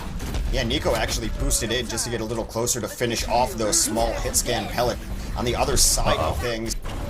Self-destruct goes off. They have lost people. They've not gotten the point back yet. 99 to 99. Welcome to Garden on Lijiang Tower. Garden of Lijiang Tower, that is accurate. That is the name of the stage, but it does remind you of Gardens on Oasis, as both teams now looking for control of the point. It is still Immortals that control the point right now, so it's up to Rogue to flip it. Despite some good shots here from AKM, it has not been enough here yet. Unco, his partner is down. Oh, so is Kariv. The rocket straight to the backside. This has been intense, and he gets agilities as well. AKM, aerial dominance in action right now. He is getting all the kills, but meanwhile on the ground, Winds has gone down to Fate. The point is just a mess of bodies and abilities going on. Primal Rage has popped. Remember, this is still in control of Immortals, and it's been in overtime for a while. They get off the point for half a second, and that's enough. Immortals, one stage away from winning their first map, looking for the reverse sweep here. 0-2. I gotta say, and this is why sometimes it can be misleading, I feel like Immortals won that more on just good objective control than actually winning more fights. Because from our perspective, it did feel like Rogue was doing more in terms of more kills, more presence on the point, etc. But it doesn't matter if you don't have control of the point, and Immortals, smart play, able to give them control. And now, if Rogue wants to finish this off in 4, they're gonna have to go for the mini reverse sweep now. Immortals has always been a strong team when it comes to objective-based play. If you think back to some of their assault maps where their stall out on last assaults is legendary, and they're transitioning that to control maps, which have been so heavily favored in some of the North American map selection pools. Makes a lot of sense there. And you're right, it did feel like that kills were coming better for Rogue, but Immortals, kills don't win you objectives. Well, not entirely, though. Not quite, and Agility's right now luring in the shurikens from the side. It's a better opening here from Immortals, more poke that forces Rogue back, but you can never take this for granted. If you dive too deeply, you can get punished in turn. So now you see Immortals respecting that, backing up a bit themselves, and it's just this back and forth between both teams that soon opens it up in the back, gets on the Kariv, and that might be all Rogue needs here on the control center. This should be a map that they're or a stage rather, that they're much more comfortable on, don't have to run Pharmacy. This is where we see teams that generally aren't in the Pharmacy meta usually flip it around for themselves, and that's why the RNG can be so important when you start going into those 4th and 5th stages on control maps. But that's kind of what I expected, just the very standard ground play here from Rogue. And they're going to wait. They're not going to be aggressive on the dive like Immortals has been. Well, they charge in pretty much up the gut. No subtlety here from Immortals. They just want to take this fight as soon as possible. Part of that relates to ultimates. You don't want the other team to get their ults online before you get your second fight. And Grim, tearing through the Steve armor, throws the pulse bomb out. Not quite gonna connect on it as Soon. Gets him into the back. I mean, they do get off the point, though. Soon was busy murdering in the back lines. That is his 3rd half kill there. He missed his pulse bomb onto Zen and then got mad about it and just shot Zen in the head. Soon takes out Agilities, too, as they have to transcend. But meanwhile, all this percentage should be Rogue. Whatever percentage ends up on the clock should be on the other side, because that's a misstep.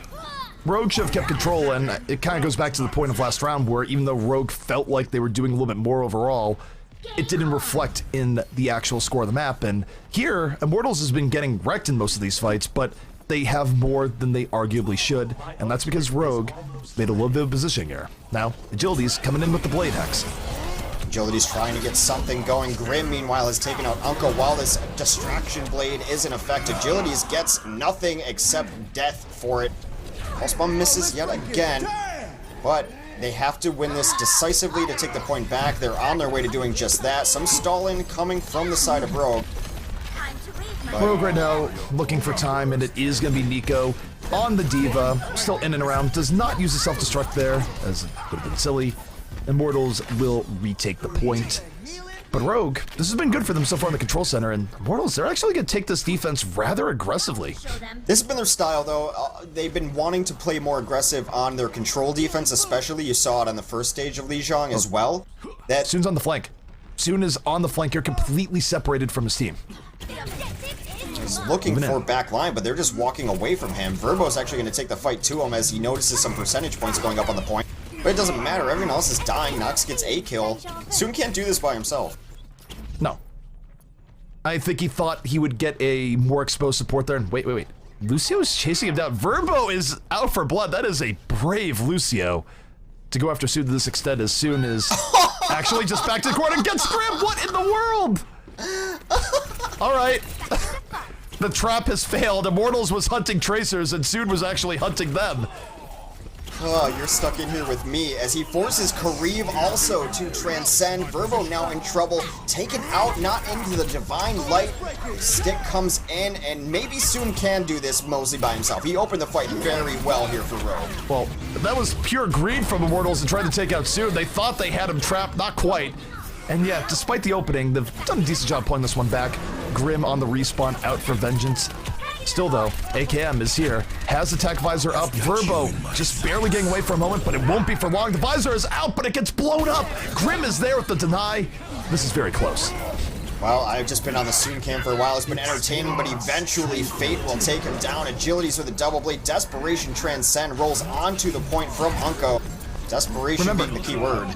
If Rogue cannot get on this point here and keep it in, that's going to be it. It will be the map for Immortals, and Immortals, they have done it versus Rogue. They take a map in this best of 7 series, and they won't go down here just yet. No sweep on the table, aside from maybe a reverse sweep if they really were to bring it in the next few maps. Well, that is one of the best openings in all of the game. Highlight intros, and Kariv, I'm sure he earned this one. Kariv has earned a lot of things. And also, this particular play here was great. He was the DPS, he was the healing, he was the everything for Immortals in that particular play. You could even, dare you say, he was the carry. He was the Kariv. Yeah, the IV was dropped for an extra RY. Well, the problem is there's still 2 maps to be chosen by Rogue. Good for Immortals to not get goose-egged at the very least, and it's the start of a comeback for sure. But Rogue will be able to pick map number 5, which we are entered into, as Rogue is up 3-1. White And pick map number 5. Do you mean Volskaya? I don't know. We've been predicting Volskaya the whole time, and they've shown us something else. They can finish it out with Volskaya now. Why would they not go to Volskaya? And I know I'm setting myself up for any other map but Volskaya, and yep. Baited. Yep.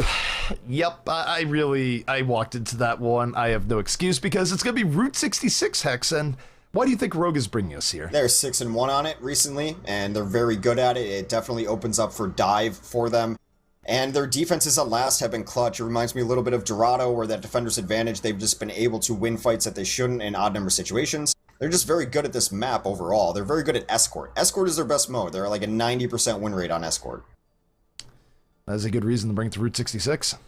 And interestingly enough, Immortals, I have a soft spot for Immortals right now because they're making my job incredibly easy. Instead of choosing defense here, they're choosing attack, so I barely have to change anything in the overlays. Thank you, Immortals, for having mercy on us as we try and balance everything here today. If you're ever trying to get on ZP's good side, just cater to his laziness.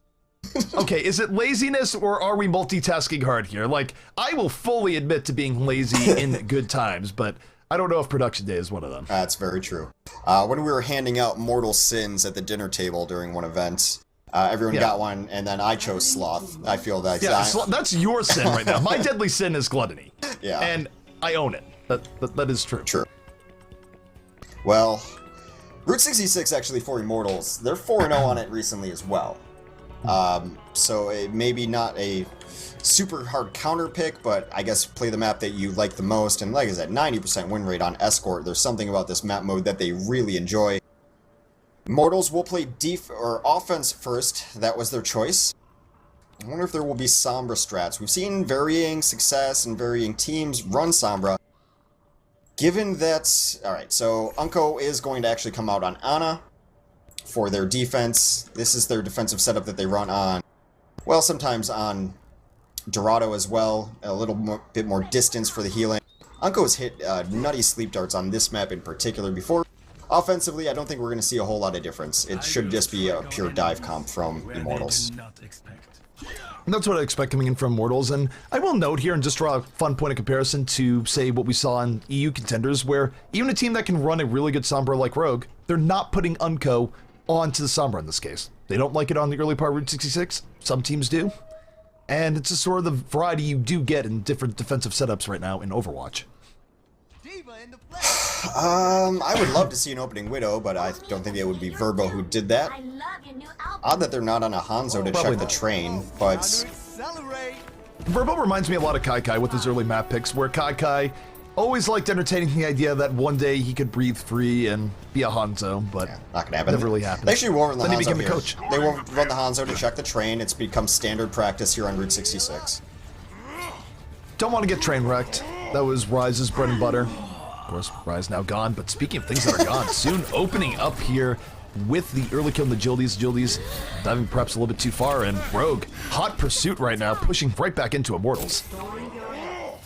A nice early kill is just going to stall out the next push. That you cannot lose someone that early, and it's been kind of a middle aggression from Rogue here, that they want to play a little bit. If they see an opening, they'll jump in. Now Nox going to get a ton of cleave. They try to get some follow-up there. Both teams just poking now back and forth. No one has taken significant damage just yet. As I say that, Grim takes down Unko in the backlines. The bulk of Immortals was coming in up the top. Grim was on the flank and had plenty of room to work with. It was a nice approach by him here, and he cleans up as a result.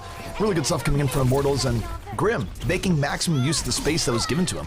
Completely spread out. Though during that, even though they lost the fight, the crit has not really moved, and it's because Soon and AKM have been stalling it out. So there will definitely be at least one more fight coming out here as everyone's going to get taxied back by wins.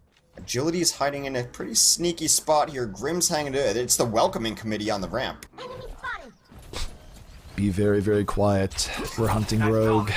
Well, in any case, it's not quite the ambush they're looking for. It's a little bit more mundane. But Grim almost has a bomb up. Agility's close to the blade. Immortals has flanking DPS options right now for days.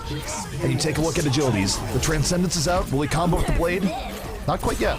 not even needed, really. A self-destruct will go off by nothing on the point. Fate punches 2 supports to death because that's what Fate likes to do. That is his favorite hobby. A pulse bomb will come in and take down Nico. This is all Immortals pushing in. The dive from Rogue has looked a little bit uncoordinated. There's Nox went in all alone and died. Nico showed up 2 seconds too late to try to help him out, and he died. It's got to be more precise than that. It does, and Rogue has just been a little bit off kilter since the first good fight for Immortals. They weren't able to reset up there, and I gotta tell you, resetting up on second, not always easier as well, but they're gonna try and brute force it, going through the members of Immortals that were really far up, and Nico, though wounded, able to back out of there just in time. It's been interesting that they've not wanted to really initiate these fights. This is an area that you can do it on defensively. Soon takes out Rin. This might be the signal to go. There it is. There's the beat. And this is where Rogue knows they're up 1. Let's focus here, retake the initiative, and that's a nice disengage from Immortals. Yeah, this is great disengage from Immortals. They were already on their way out when they knew that Soon fell.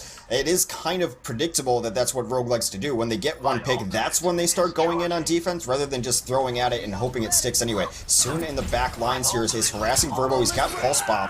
Oh, Verbo cannot drop the beat. Soon takes him out. Big kills here from Soon that really keep Rogue stable in this mode. Agilities now has Nox at his back. Not an easy time to use a blade, and this pressure stops him from getting what could have been a decent blade engage. Rogue now smothering the payload.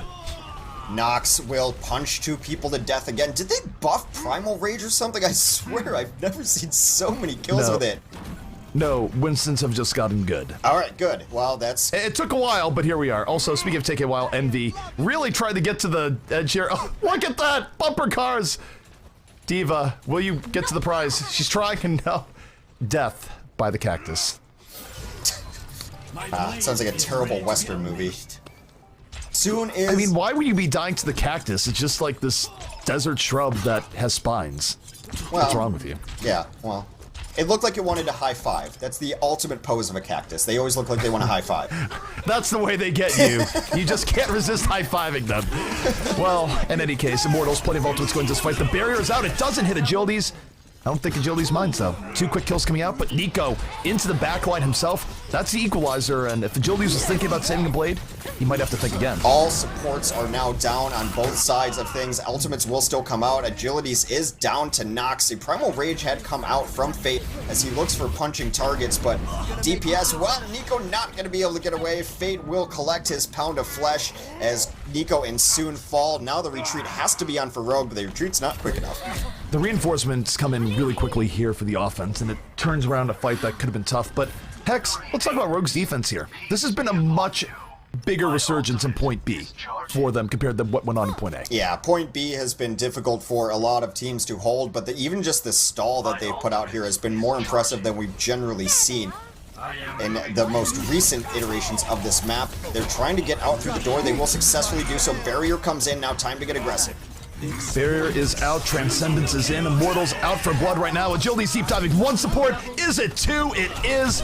The back line of Rogue getting decimated by Agilities. No more healing for them, and that very well could be the 2nd point now for Immortals. It's very well a full team kill, as the only people who are now spawned in alive are the people who died very early in that last fight. There will be the bouncer at the door in Diva, and even if they try to come in, there was a charge shot that just barely missed. Now we move on to last 225, and you see a little bit of a switch up here as AKM has gone to the 76. For the moment, they're on triple DPS. This might just be until Nico gets his blade. Soon sneaking into the back line. The flank was a foot there. He has to back out, but that was a decent approach. You just see this blues silhouette in the background slowly creeping behind Immortals. Danger averted, I suppose. I think but now they're moving in. You're going to see Nico pop this as soon as he gets it, because I think they want him to switch to Diva. That's why AKM has moved. They've rarely run triple DPS this tournament. They've gone more towards standard 2-2-2. Nico under pressure right now is healing up. There it is. There's a blade. He's under pressure, but it was a nice disengage from Immortals. They get away from the Transcendence, and now they get to come back in. They're punishing Rogue for using that way too aggressively as Fate diving into the backline. Down goes Unco. I'd be stunned if you don't see him switch to Diva, because as you mentioned, it wasn't the greatest blade, but it was a free blade in their eyes, but they lost a lot to it. They would have rather get more. There is the Nico switch on the Diva. All right, Nico on the Diva. 1:20 left here for Rogue to defend. And we have Grim looking for the flanking pulse bomb right now. Off to the side, trying to be hidden. Has 3 blinks in reserve. Let's see what he does with this here. Coming in off the side. Looking for the targets. He's spotted out though, and now it's going to be a little bit up the gut. Agility is at the blade, supported by the Transcendence. Finds wins. And Immortals grabbing 1 kill off this, but could be crucial.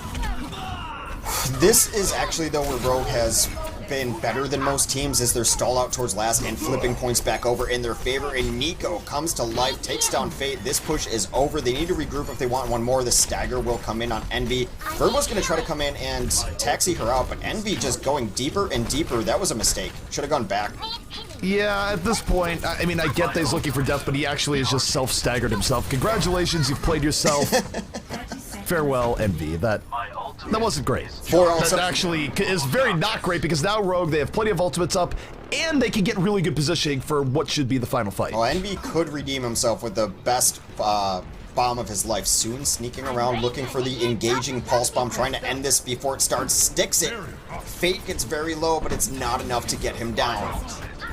So, they'll dodge one there. Effectively, Fate healed back up, and yeah, we'll take a look at Envy here. He's going to dive into the backline, self-destruct on the way out. Do we have a winner? No, we don't. No one hit by that, and Immortals just getting crunched in this final fight. Kareev with a last-moment desperation transcendence, but just about everything going the way of Rogue here. Agilities could build up a blade, but he has to get out of the self-destruct first. He doesn't. He's down. That pulse bomb that soon hit almost could have really backfired, because it gave both of the supports the healing they needed to get their ultimates. Both Kareev and Verbo had ult there, although Verbo dies with it. So it could have gone all the way wrong. It did not. Good stagger there, a self-stagger from Envy. Verbo was trying to taxi him back. He was moving forward so that he could try to pull him back, and that would have forced Rogue to either come deal with him or whatever. He just went forward, and that was a brutal stagger onto Envy there. Alright.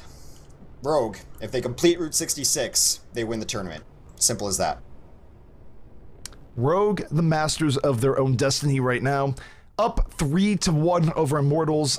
Of course, this is the map choice of Rogue, so if Immortals were somehow able to hold them back here, they would be able to go to a more familiar stomping grounds, but really, this is tough times for Immortals. They must hold it back. Not impossible on Route 66. We've seen plenty of good defenses on this map. Oftentimes, teams can get stopped at first, stopped in second.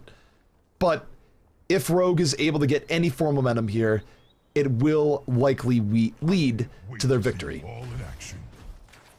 All right, this is the compositions that we're going to be running offensively. AKM on the 76, Nico on the Diva. For now, some teams do favor running the Genji here, though, so we'll see if that swap comes in. Of course, that is the rotation that AKM and Nico switch off on. AKM, the better 76 and hit scan specialist. Nico, the projectile specialist. Well, actually, just their Genji specialist, because AKM plays the Pharah. So that's why the switches happen. That's why you saw that the very odd Dragon Blade that was very easy to predict out of them previously. On the defense, pure dive. Not going to switch anything up for the side of Immortals.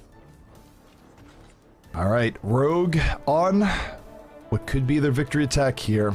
5 seconds and the gates open, and we'll see just how the Immortals defense deals with them here in the beginning. They don't check the train. Such hubris out of them. Well, they check it with some tanks. They just don't use the Hanzo. All right. Nothing too special coming out from Rogue here. Sticking to the ground soon. Going to the back, looking for early targets. Under quite a bit of pressure here. Grim checking him with authority, not letting Soon get to the back line. The rest of Immortals going to deep dive into this fight, but you can't ignore Soon. He gets onto Grim, and just like that, Rogue might have bought themselves an advantage already.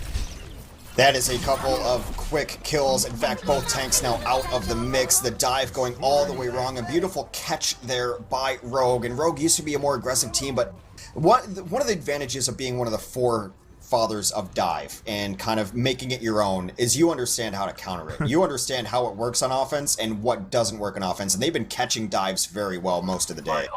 Did I mishear you, or did you say the four fathers of dive? Yeah, four fathers. Okay, four fathers. I heard that as like four as in...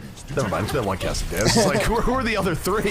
Is this a council? But no, I'm just... No, silly. I said it I'm weird. an idiot. I said it weird. Sue No, you're totally moving fine. in from the back line, looking for a pulse bomb target. A little bit sloppier here this time from Rogue. And We'll see how this one looks out. Immortals, though, struggling to hold ground right now. Multiple threats in, and the pulse bomb sticks. Down goes Verbo, and soon striking here once more. They jump onto the backline in Unko, but he just transcends right out of it, and Fate actually dies for that attempt. They are blowing through this right now. Envy comes in to try to stall. We've seen what happens to Envy in these situations. It doesn't work out well. They will grab first point in a very quick time on a nice pace here. It's good stuff from Rogue, and for Immortals, remember, their tournament life is on the line here, so if they want this to work, Pulse Bomb, not connecting to AKM, he dodges, I'd say a bullet, but really, it was a bomb. So, he's in good shape right now, still his attack visor up, and Rogue, we said the one thing Immortals could not let them do is gain momentum. They might have let them gain some momentum here, Hex. AKM and Soon were pushing very far forward, Soon still messing around. Oh, nice dive on the AKM, let's get prevent attack visor. Big dive comes in. Just one down here so far. Nico holding on to self-destruct, and again, this is what we see from Rogue, where once they're down one, they really get tentative about re-engaging, but they also have time on their side. Still poking around as Soon. He's now got a pulse bomb ready here. Does stick it onto the Diva, and that might open the door. AKM pops a visor immediately, but a blade comes out and shuts them down. Well, say that, but AKM still alive. Yeah, AKM got both supports there, so even if this push is somewhat stymied, it's going to take longer for Immortals to recover from that strike than it is Rogue, although, as I say that, Fate, never underestimate how deep that man can go, finds the better of AKM, and still, I think the point stands, but a little bit less now that AKM's out of it for a while. Agilities had gotten low and had gotten discorded. They didn't have anyone to finish it there, but Nox finds the right angle to take him down. So Agility's out of this fight. One person on the cart. He will actually be joined. They're going to get a little bit We always know who that one person is. Nico's going to be playing Soon, bodyguard. by the way. Soon is off on a really wild flank right now. You want both your tanks up here. I would love if Nox just popped this kind of preventively to knock them back into the cave. There's been too many times where you have Primal Rage and they don't necessarily use it to keep them in.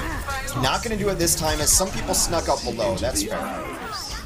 All right, well, the fight is underway. Transcendence out here from the defense. It was out for the offense, but it's the first to fade, and Immortals taking well advantage here. Soon, though, going to take out his counterpart in Grim Reality. The fight is still afoot, and the barrier is out.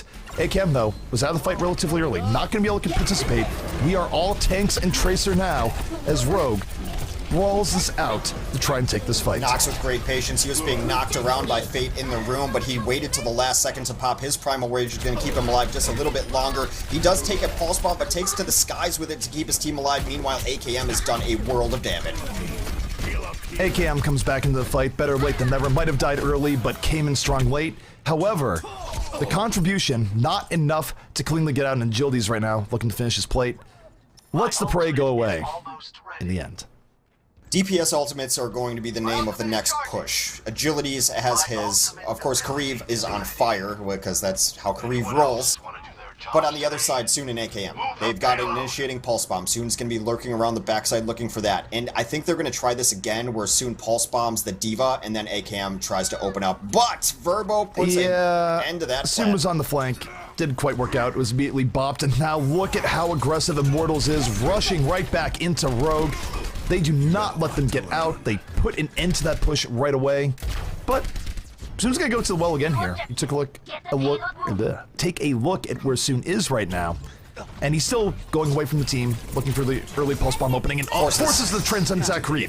Kariv had to go in earlier than he might have liked, and Rogue, they're backing out. They called that they forced it out, they backed out, the Transcendence is no longer a factor, and now Rogue gets to go right back in. Well, they all dove in.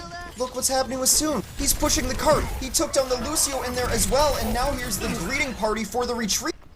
Oh, he doesn't have recall. He's gonna have recall now. He will recall right out of that, get back to his team. Nice play, Soon. Yep. Soon getting back onto payload, and that worked out really well, and Soon is the one who started it out. He made Kariv uncomfortable. They had to go earlier on the engagement they wanted to, and Rogue was prepared as Unco can't believe his eyes that self-destruct killed him.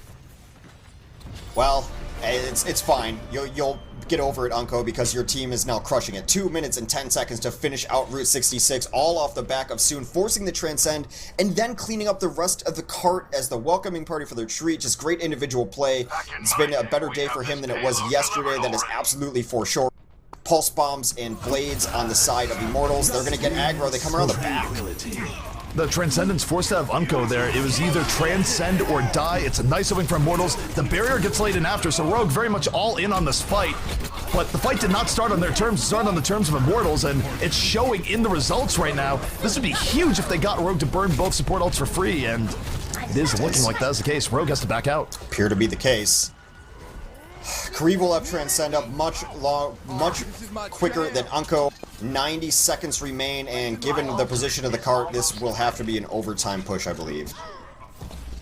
It's overtime, and not yet, but a minute 15. I tend to agree. It probably will go directly to overtime, but look at Kareev taking initiative against it again. Immortals pushing back into Rogue. The Pulse Bomb is out. Nico is demeched, and yet soon gets Kareev into the back. It's not without a strike back, and now we'll see if Rogue can turn the tide here once more. The ebb and flow in this game has been insane. Agilities dives in with his friend Fate. They have been partners in crime all day, but Nox takes Agilities out. That means Fate is a little bit unprotected. They have to bail out. Nox doing so much damage and none being returned to him.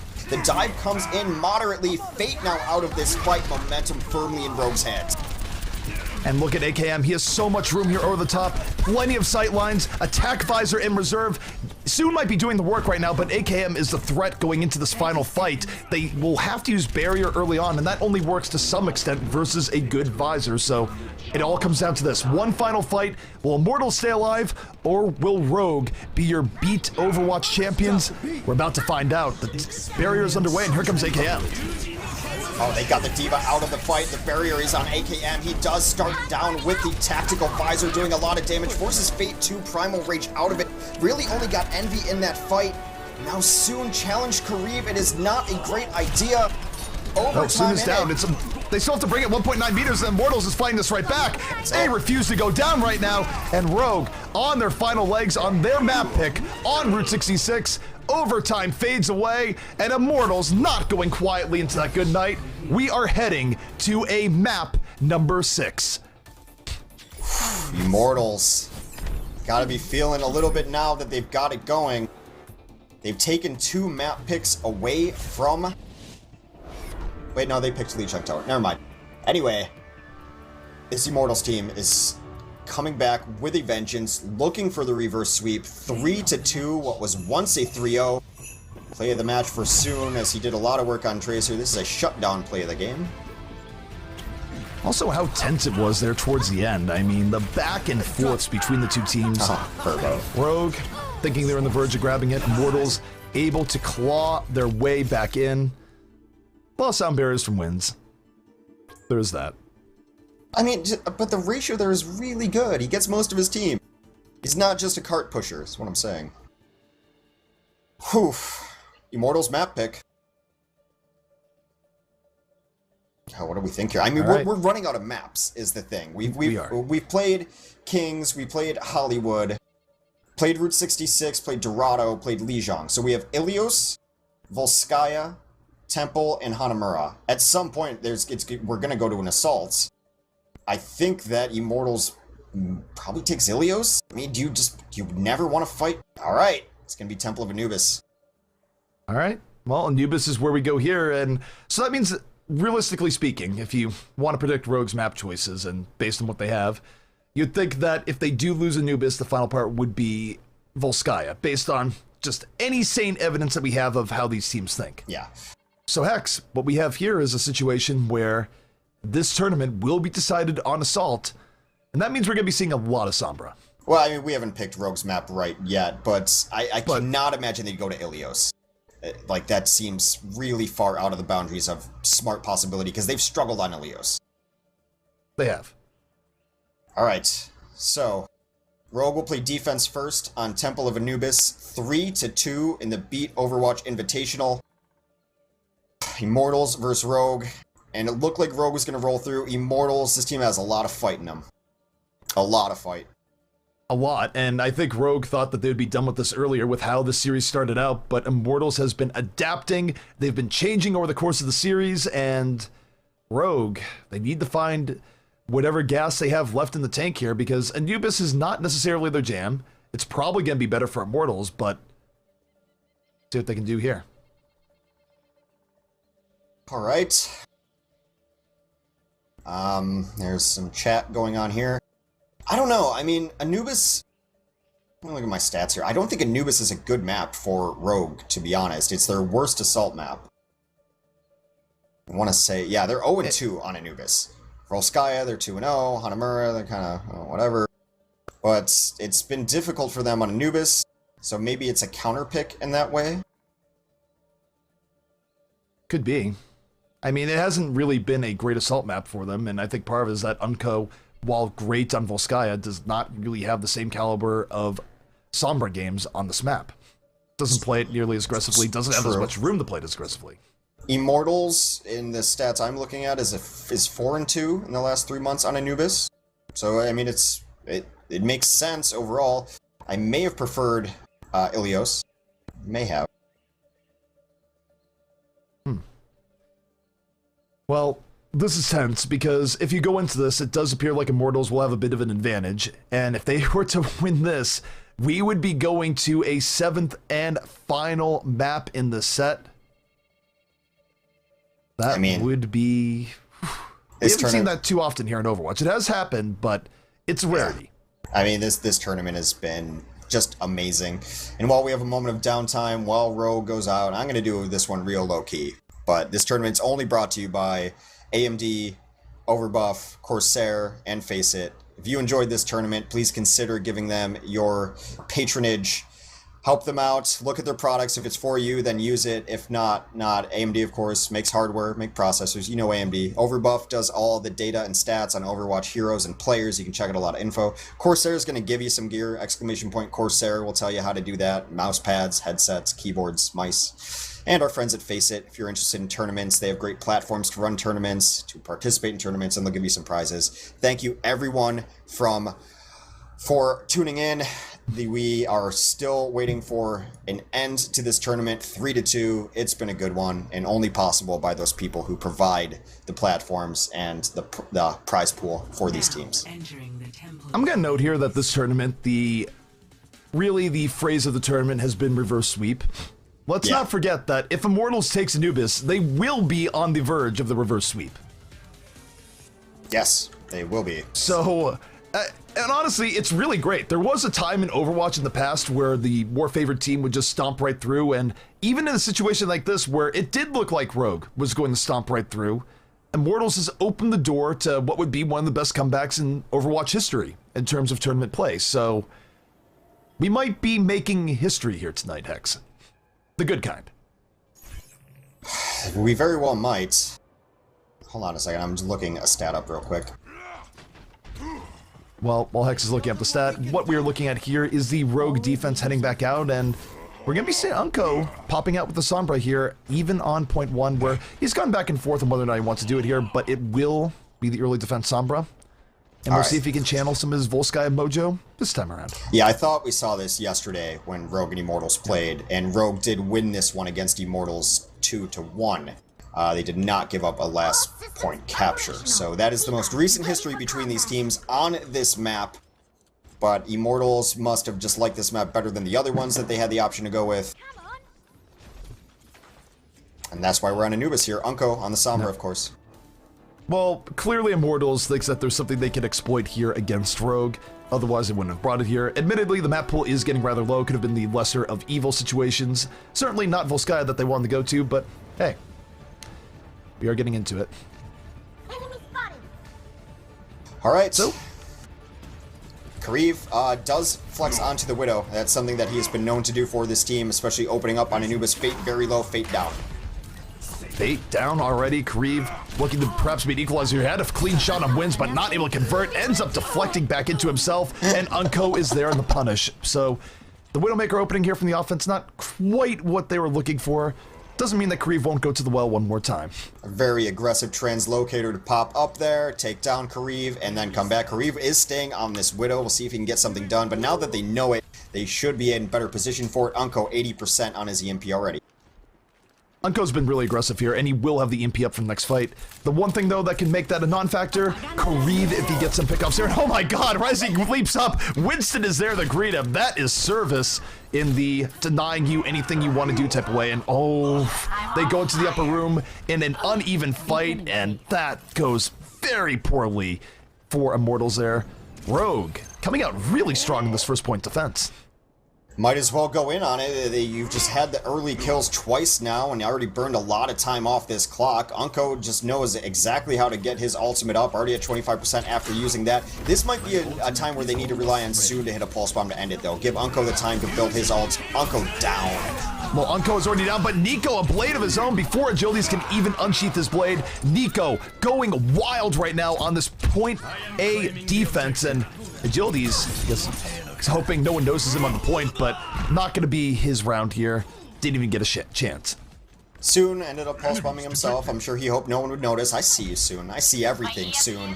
Unko is going to have EMP during the next fight. He's at 79%, nearly 80, and should be able to get there with one aggressive push in. But they're going to go in before that happens. They did sense a window here from Immortal. They're going in way before Agilities, though. Agilities wasn't really to go in there while 3 people already dove in. Maybe it'll work out, but it seems a little bit rough. Still, Agilities to the back. Finds wins. That's going to be all he gets here. Rogue still very much threatening Immortals, but this might have been a better engage here. They've broken through the front line. They have the attrition advantage, and now they're putting bodies on the point. They're going to try to stall out just a little bit, and if Immortals can take this first point, it bodes very well, because Unko just used his EMP. They know that. They got nothing out of it in that fight, and now it does seem like it is time to get out. Nope, AKM wants to come in over the top, drops the self-destruct, and now they want to re-engage. They got numbers back near the point. Well, one self-destruct deserves another. Neither going to be getting exactly what they're looking for, but you're right. They do get back onto that point. Rogue bought themselves a little bit of time with that self-destruct. And we'll see what Rogue can do here. It's still a rough fight to come back from when you're this far behind, as every kill going the way of Immortals. They will clean up the stragglers, and decent defense coming in here. Actually, great defense coming out here from Rogue. They burned 3 minutes off the clock. Yeah, good defense, but this is a really huge window for the Immortals, and they know it. They're going to go in soon, needs to hit the pulse bomb, does not. I think it actually might have even gotten eaten. Greaves going to transcend onto the point. This is a great opening push. Possibility for Immortals. Grieve keeping them nice and healthy. Nico hunting him down, does not care that his Transcendence is over, and immediately takes him out with the aid of AKM. Nico, defensive blade coming out here. This is a Rogue cleanup as Immortals tries to hold on, but that EMP should seal their fate. Yet, no kills come in the immediate aftermath of the EMP, but there we go. Now they roll it. Just a little bit slow to come in. No progress on the points. Will be registered as it will revert. And that is what they needed. The late EMP, though, does signal for Immortals, at least, that they might have another chance to come in so far. And Immortals is not going to try to run their own Sombra, which we've seen some teams try, but not really to great success. Not quite. You do have a little bit of poking coming in here from the side. Agility's holding onto a blade, and he strikes Nico down immediately. The threat is gone. Nico's been the backbone for Rogue here. And yet, Nox pulling it right back, smacks Agilities in the grill, and Rogue coming right back despite what could have been a tough opening. Yeah, Unko doesn't even have to use his EMP too, so they've completely... Oh, poor Envy. Look at this. The staggering. Envy just wants to go home. Is that too much to ask? Actually, might get saved. Genji deflect coming in. Harmony orb up. The stagger has not happened. The rare time that Diva actually lives. Well, lives... I mean, what kind of life is it without a giant, war mech? That's what I always say. Well, it's a life where, in the end, it's probably a bit of a wash. Well, Henry's still very low. But Unko dropping in. They know the mech isn't there. And Rogue going awfully deep on this one, and it's going to work out. There's very little that Immortals can do to bring this back now. But at least Envy killed Nico with his call down. That was cool. Yeah. That's twice tonight we've seen a call down kill. It's karma, if nothing else. Totally. Unko had to use EMP, and you're going to hear this a lot. After they use EMP, they have to assume it's their best time to go in, because EMP should be down, although it's Unko, so the odds are not as high as it being down, but this is a great window. They have all the ults up and no EMP to peel them off. Well, and they get the early opening kill too. Nox punished immediately. Kariv right there with the Discord Orb and assist, and he's going to transcend on the point. You're right. The Immortals window is now 2 kills in their favor. They're looking for more. Unko kills Verbo, though, and that actually helps him get towards his EMP. He's going to have it, but dies before he can use it. Envy, though, now down in this fight. They've lost to a Primal Rage on the point. I do believe they've gotten a tick. Yes, they have. That will not revert. Agility's bust the blade out. 34.3%, you're right, they get to hang on to that no matter what, but Agility's going for more, exploding with the final Dragon Blade. All Nico can do is laugh in response to that. big plays coming out here from Immortals, and they still might be hungry for more. Some stall out coming in. A second tick now registered on the point. 76% is their progress. You need to start seeing some blue in the kill feed if the defense has any chance. Sombra back into this mix, but they check Sombra. Unko does take Kareev down. That is one small kill. Can soon be the hero. He's got wins to help him out. Soon certainly going to try right now, but the pressure from Immortals has been immense. They get a few extra percent as well, 83% on the point, as Rogue just hoping to bring this one back, but they are running out of options here rather rapidly. AKM back on the point. He's the only body they've got there. They're going to try to stagger out here. Nox not even close to a primal reach, but he'll put his body on the point. No kills, another blade for agilities to try to end this one, but the barrier going to get in his way. The barrier is buying some time here, but the question is how much. This has been going from bad to worse here for Rogue. They can't find a way in. Nico gets one kill, but it's probably not going to be enough as Immortals. Here's the thing, as many kills as they get, Rogue has gotten into a full-on stagger mode. Look at the time they're burning off the clock. EMP went down, but then the sound barrier came out right after the fact. Envy has switched over to the Soldier 76, which we thought we might see a little more of that. Visor comes in, able to demech and take one out. Time ticking up, a stall comes back in from Nico, and Unko back on the point. It's been masterful stall at the very least. I mean, right now, they're in the territory. If they can hold out for just 27 more seconds, as unlikely as it would be, that would be a big swing in the fate of this game. Rogue is very close here. They are playing for the full draining of the clock here. 17 seconds remaining. Can Rogue keep the stall going for that much longer? Ooh. No, they cannot. But they were within 12 seconds of that Hex in a fight that they were losing for well over a minute. 0-2. Grim kind of sums Grim can't up. believe it. Yeah. He's losing his mind, Hex. I love that word. Bonkers is a great word. Everyone should be using bonkers more often. Alright. That was just a beautiful stall right there. Nice persistence by Immortals to stay in it, to stay on it. I love the switch from Envy at the end to get onto the Soldier 76, knowing that they really didn't need a Diva anymore because they were just had to put out damage as quickly as possible to kill those 1x1s who were coming in. And Envy's got that in his kit. 2 points with 12 seconds remaining in the bank. Now it is time to see what Rogue's offense looks like on Temple of Anubis. I'll tell you this much.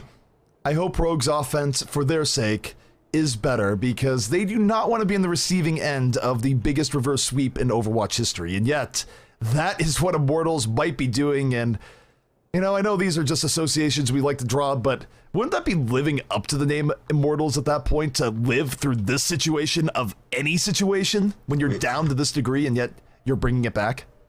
Absolutely, and that's... I didn't really think about that. You're blowing my mind right now, CP.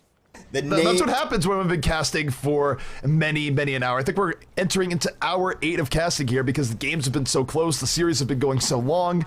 We thought we were going to get a short day, but instead, we got a long and great day. Yeah, totally worth it. Both teams look like they want to run a Sombra. The defense, of course, makes a ton of sense. And even the offensive Sombra makes a bit of sense because it's Rogue and it's Unko, and they like playing offensive Sombra. You will very likely see them rotate into the, from the offensive perspective anyway, left side pack room to try to take that over, and then a bit of a standoff as both teams look back and forth, try to take a little damage, and see who gets the better EMP. That's at least what I think is going to happen. I'm willing to be surprised, but that's exactly what's happening.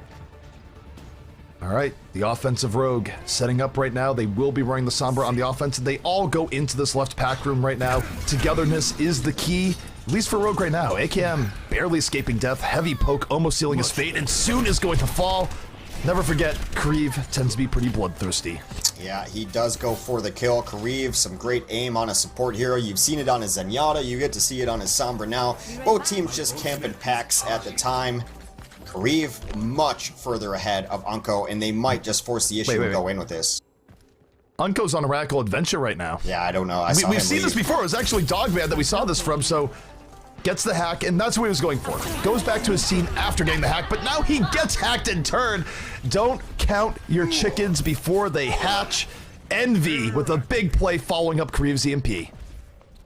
Given how Immortals have played today, you kind of expected that once Kareev had EMP, they were going to go for it. They have been taking fights to the other team, not being reactive at all. They want to be the initiators of the fight. When they see their moment, they go and take it.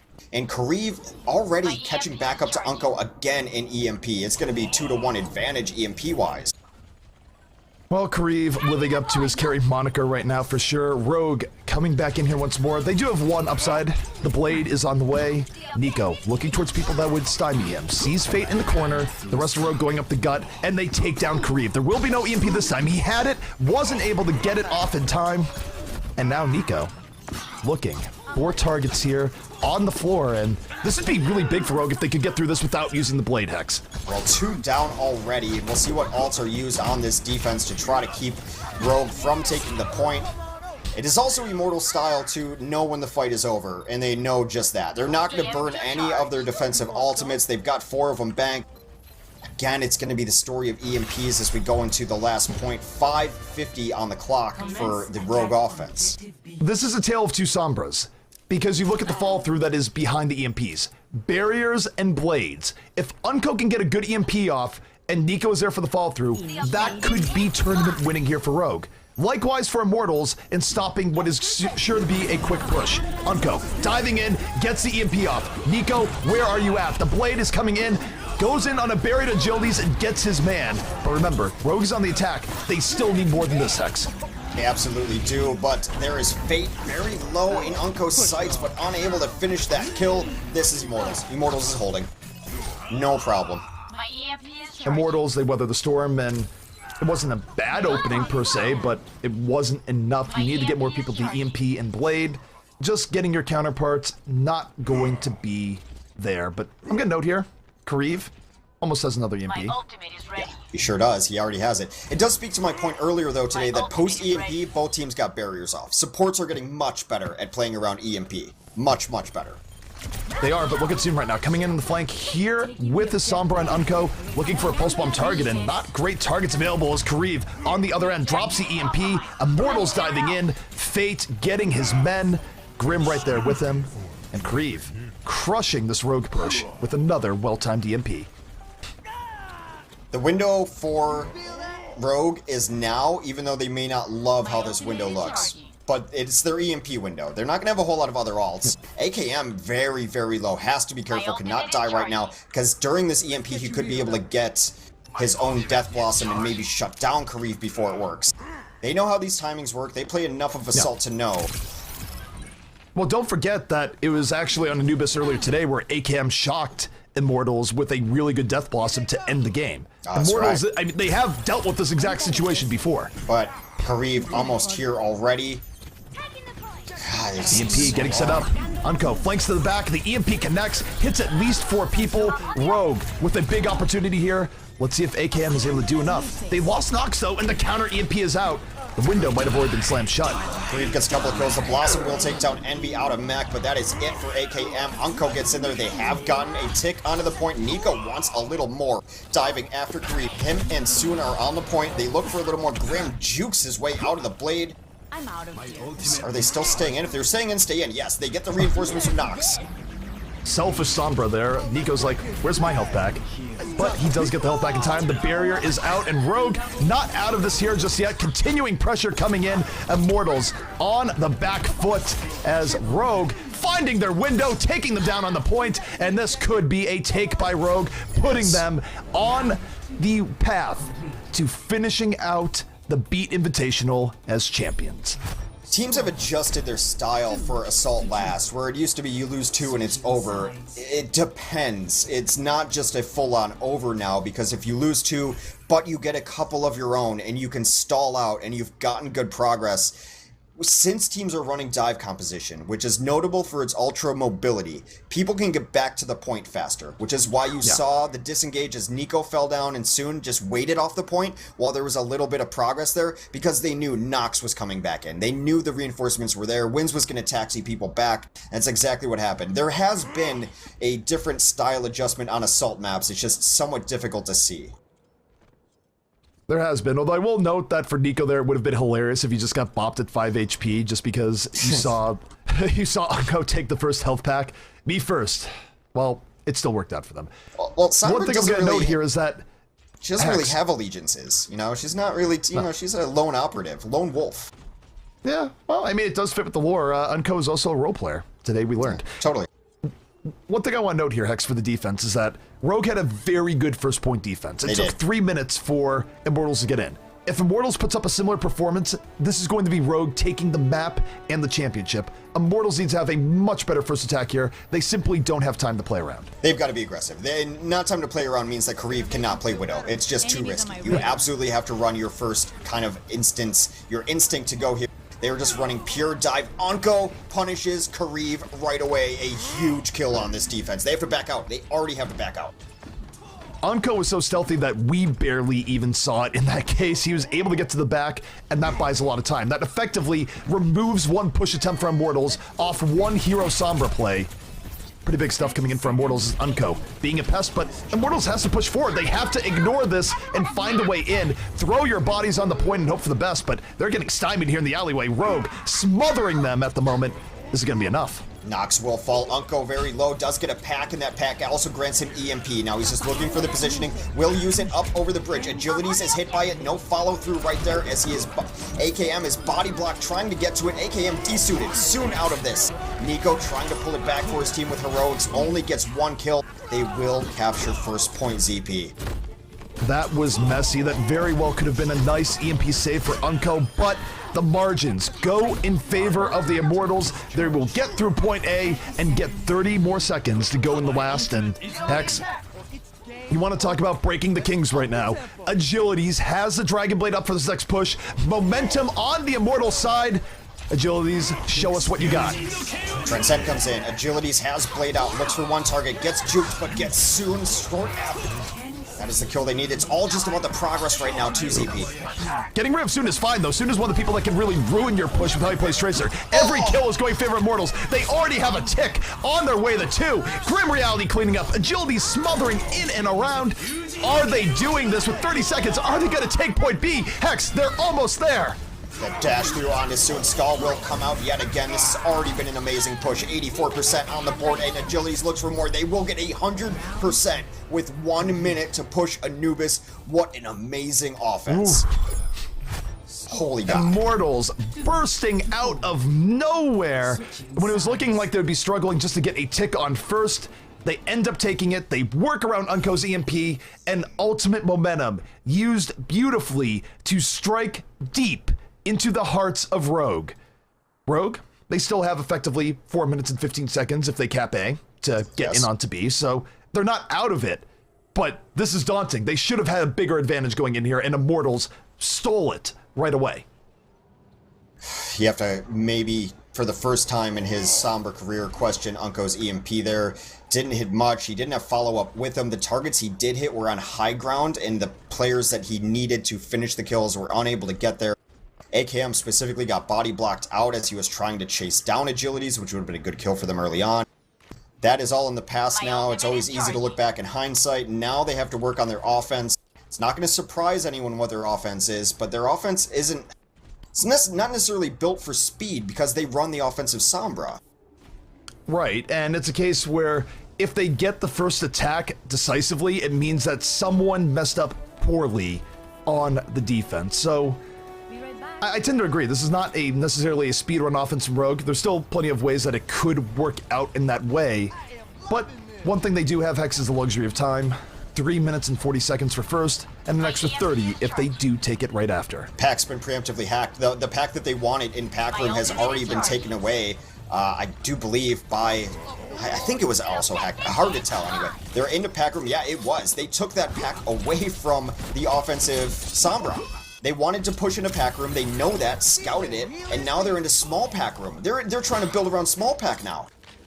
Yeah, well, when you take away those packs, you also hurt the generation of EMPs. Kariv gonna drop the first EMP here, was able to build it first, and Immortals coming right in to capitalize on the opening, and they do. Nico tries to dash through and get some damage in, and while he does, it's not nearly enough to deal with Kariv's excellent engagement. Look, Immortals may go on, or Rogue rather may go on to win this series, but their predictability has hurt them in several occasions throughout the set, throughout the day, and knowing that they like to rotate through that side and take that pack, let them completely crush that strategy, really has to change the game plan on the fly for Rogue, and it's already been a minute off the clock. Well, for Rogue here, it might be EMP versus EMP. Kareev has it up again and immediately uses it. Waste no time, but Kunko, a counter EMP. Everyone is hacked. All our information is out there, and it's going to be Rogue getting the better of this engage. And here's the key thing. Nico has not had to use the blade here, Hex. He will have it for the next assault, but maybe he should have used it. It goes back against them, despite looking good. Ult economy management here and being conservative actually could be turning against Rogue to some extent. They will have the attrition advantage, though, in just a moment. And they might have to go right back in here. Oh, no. Fate takes down Nico early. That hurts them so much. They would have liked that blade on the next push. We're below 1 minute or below 2 minutes for the first push on offense, but they have to finish the whole map, and they only get a 30-second extension. Well, the 30-second extension was enough for Immortals, but it's questionable if it would be enough for Rogue as well. If lightning would strike twice, that would be great, but I don't know if that's going to be the case. Rogue on the hot seat right now, but if they use all the ultimates to take this now, Hex, they're not going to have it for second. They are in a pickle as Immortals. Initiate with sound barrier and go right in. Well, they have lost Fate. They're holding on to the EMP, maybe a little bit greedy for the side of Immortals to hold that and lose a couple of players before it happens. A couple of kills come in for them, which is nice, though. There is some pressure on the point. They were able to cut through the back line. ACAM was in trouble. Lots of pressure on him. Rogue was split. They had people focusing on the point, which oftentimes could work out, but this time it's gone against them. Rogue right now, or Immortals, will not be denied. The pressure is coming in, and now Rogue feels compelled to drop the sound barrier, still holding on to the blade. And I think, again, this is just Nico really wanting it for point B. It's time to sell out. You have to go in here, and Nico and Unko should be using whatever they have to. Maybe now is not the time. Grim's the only one there. They will use the EMP defensively. That will be punished. It is just Kareev and Grim on the point. Grim trying to even it up. Grim evens it up even more. Are you kidding me? Grim living when he should, and Nico gets hacked from the back. Suddenly, Sombra out of nowhere. Fate jumping in from the heavens. And I understand Nico wanting to save things here, but I think you're right. You have to sell out. They only have 18 seconds left. Now even getting through first is in question. Greed, just pure out greed. Unko and Nico at any point in time could have started using some of the ultimates, and that would have been fine for them. I know that their strategy has to include taking second, but you don't get that chance unless you take first. Unko already out of it. He doesn't even get the EMP, and now Nico, the blade is out. The chosen time is here. Was it worth the wait? No, he's gonna get knocked back by Fate. Fate having none of that. Fists versus swords, and Rogue might be going down here in Anubis. They had a huge time bank advantage, and Immortals draining all of it, pushing them back, and a monumental first point defense. Reverse sweep might be in the cards, ladies and gentlemen, because we are going to a 7th and final map. Game 7, let's go. Finals, Immortals Rogue. Ah, I love it. I absolutely love it. This is insane. So Utterly insane. Two problems with Rogue here so far that I've noticed and why they're becoming more beatable. Extremely predictable. Extremely predictable. They don't even switch up the strategies. It's fine to not switch up your composition, but maybe try a different door once in a while. They couldn't even use the strategy they wanted because of that prediction. Second, I mean, that's some greed. I understand it to an extent because they had to take last as well, right? That was in the cards. So it makes a little bit of sense, but they had to sell out. One of them had to use ult. I understand holding on to an EMP or a blade. Trying to hold on to both is just greedy. Again, I think it comes down to the idea that they know how hard it is to take second, and those fights did look like they had the advantage. It's not like it was even as like we need something to push it over the edge. They looked good, but what was happening there? It was grim reality. It was fate. It was especially Kareev coming in, getting kills they had no right to get. Oh, grim. And throwing Rogue off their game, not letting Rogue save up their ults to be greedy to go in the second, and in the end, Rogue not even taking first because of how that went down. Grim's double kill was such a huge moment for them. All right, we have Ilios left. Hanamura left, and Volskaya Industries still remain in the map pool. Well, Rogue, please don't make me a total fool. Please bring it to Volskaya, although with how Kareev was playing on Sombra, I don't know if they feel as confident there. No. Even though they've played really well, but oof. I will just await Kareev for was word. monstrous.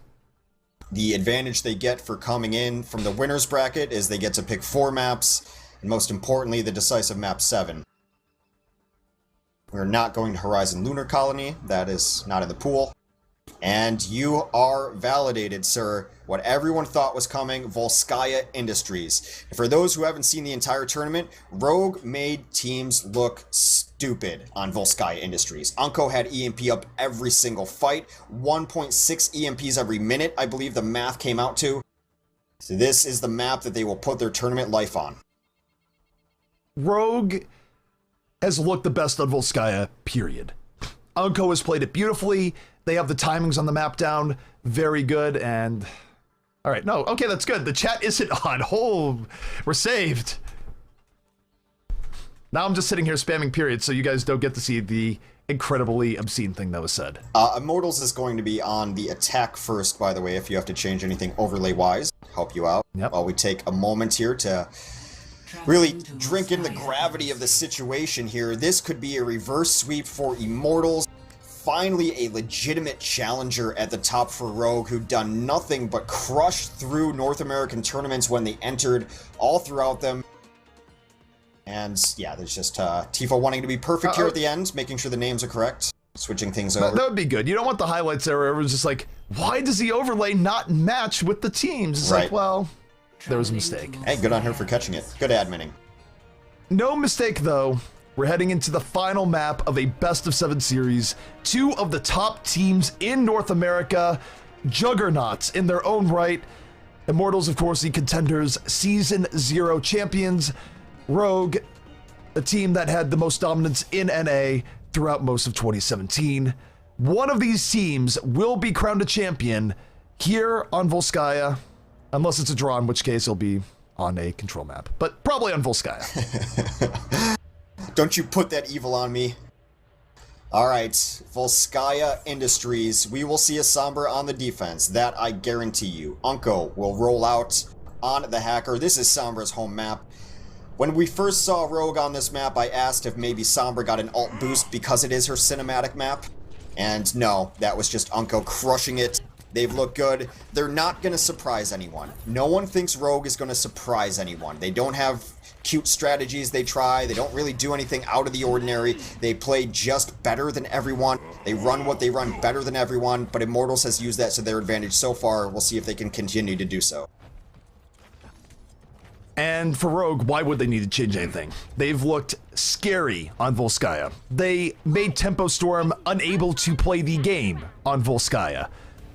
And even against teams that are giving them a run for their money like Arc 6, they were really juggernauts here. So we get to see just how Immortals can deal with it. And bear in mind that Rogue's real bread and butter here was not necessarily their attack. It was their defense. And we're going to find out real soon just how Immortals matches up against what has been the iron defense of Rogue here in Volskaya. Got to be a little careful out there too as Unko dances around outside. Will translocate back. Dive does come in from Fate. They try to get a little damage going. Both teams poking back and forth. Fate has to be careful. He finds himself a little bit out in no man's land and goes down.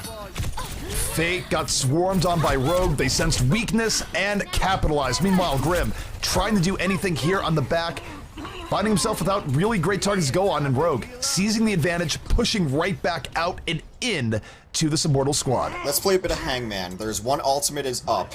I'll give you 3 letters to guess it. EMP? You got all 3 of them. Your Hangman does not get hung today. Unko's got EMP up already. Nico's actually done a lot of damages. He's going to Blade up too. They're going to go in with it. I'd fight outside the archway. 2 quick kills. Nox gives his life for it though. Some decent trades, to be honest. Nox and Wins down.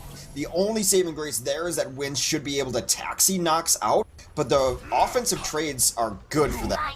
It's a long walk. This is a case where, even though the EMP looks smothering there, and it won them the fight, remember, Volskaya is one of the longest walkbacks in the entire game, if not the longest walkback. Here comes the primate taxi. This creates room here for the offense as they come in.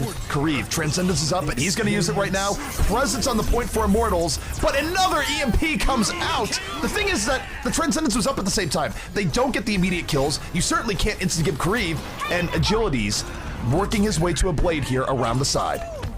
Well, Kareev has been the master of dodging the EMPs there, and even though EMP came in, the fight is definitely going in favor of Immortals. Nico wins soon. Will all fall to agilities and envy or a combination thereof.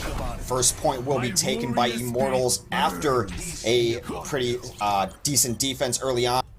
Again, they just saw EMP. They should be trying to just go as soon as possible.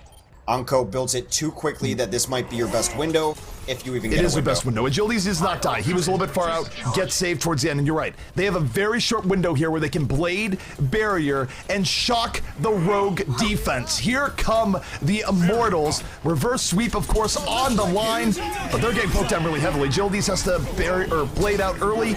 The barrier keeps him alive, and this is still looking okay. Self-destruct, isolated in the bubble. Cool stuff from Faith there. Nico did go down early. They have lost Verbo on the entry, but his barrier did go down. All the kills in favor of Immortals as Agility takes down Soon, who's so key to this stall. Grim is nearing a bomb. Envy will be able to close out the point with a self-destruct. 1 tick on the board. They are nearing 2. They do get 2 ticks. That will not be reverted. This is really good progress here for Immortals. Unco gets an EMP, but it's late and the Transcendence is there. How does Kareev build this so quickly? The pressure unrelenting right now. Rogue has not been able to push this out here just yet.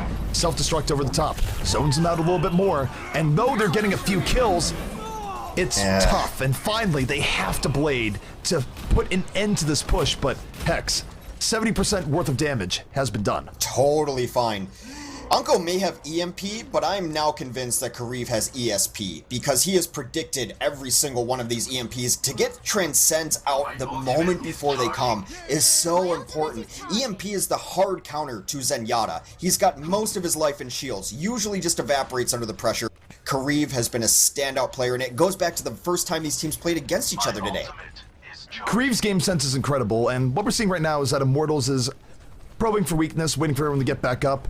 Just a little bit of poke here from the side. They will have to deal with another EMP, so it is bad news bears. Rogue is getting into their Volskaya rhythm, but not before damage was done. And now you see Immortals coming in a little bit more segmented, trying to limit the damage of the EMP, but there is only so much you can do. They're going to lose several people early, and that will spell the end to this push.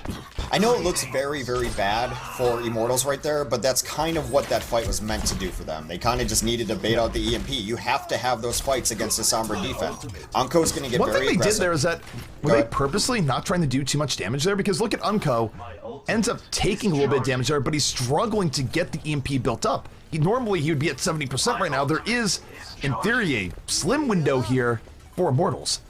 It is a theory that to not do damage onto the team that's trying to build EMP, because then you're just giving them packs to rehash. But at some point, it just doesn't really work out that way. You want to try to get a kill. EMP up, barrier up.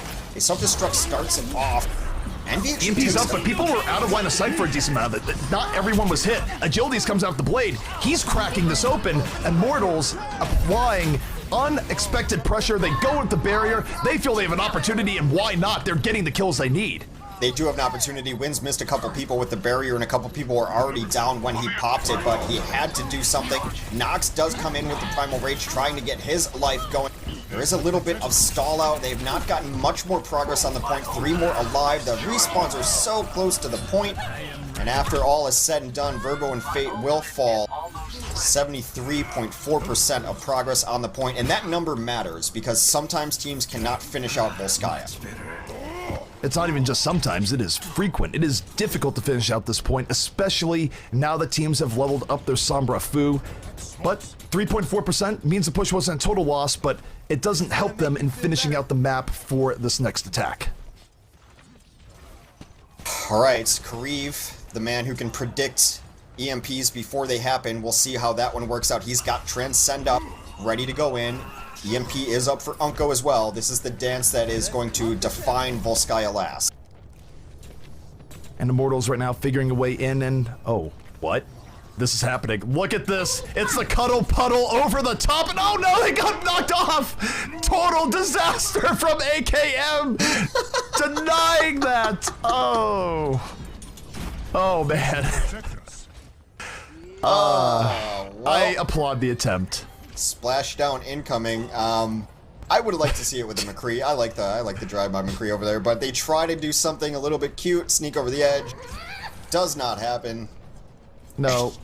They need a Bastion there that just anchor it all down. I'm a little surprised. That would have died too. I'm a little surprised that there's no chat after that, because that's a pretty funny moment. But a tense situation. AKM doesn't even need to. He knows they feel shame. But Kareev comes in, Transcendence engagement out for Immortals. It's a very brute force up the gut approach. We'll see if it pays off. I think at this point they just want to throw attempts on the point, and hey, why not? This hasn't been that bad so far, but they still have a ways to go. They have to get AKM off the point. And here comes the Dragon Blade from Nico. This is cleanup duty here for Rogue, and Immortals likely not going to get too much more off this push. No more progress gained on the points. They could try one more time. They have a little bit under 40 seconds left. A late kill on the Fate will slow him down, but they have banked some decent ultimates here. You can start with Barrier, you can start with a self-destruct over top. The world is their oyster. They've got a lot of ults to work with. I would like to see some of them used preemptively, because you have to expect that Unko's going to have EMP up. He's building it so quickly. Now doing damage in the backline. We'll get back to his pack. Kareev.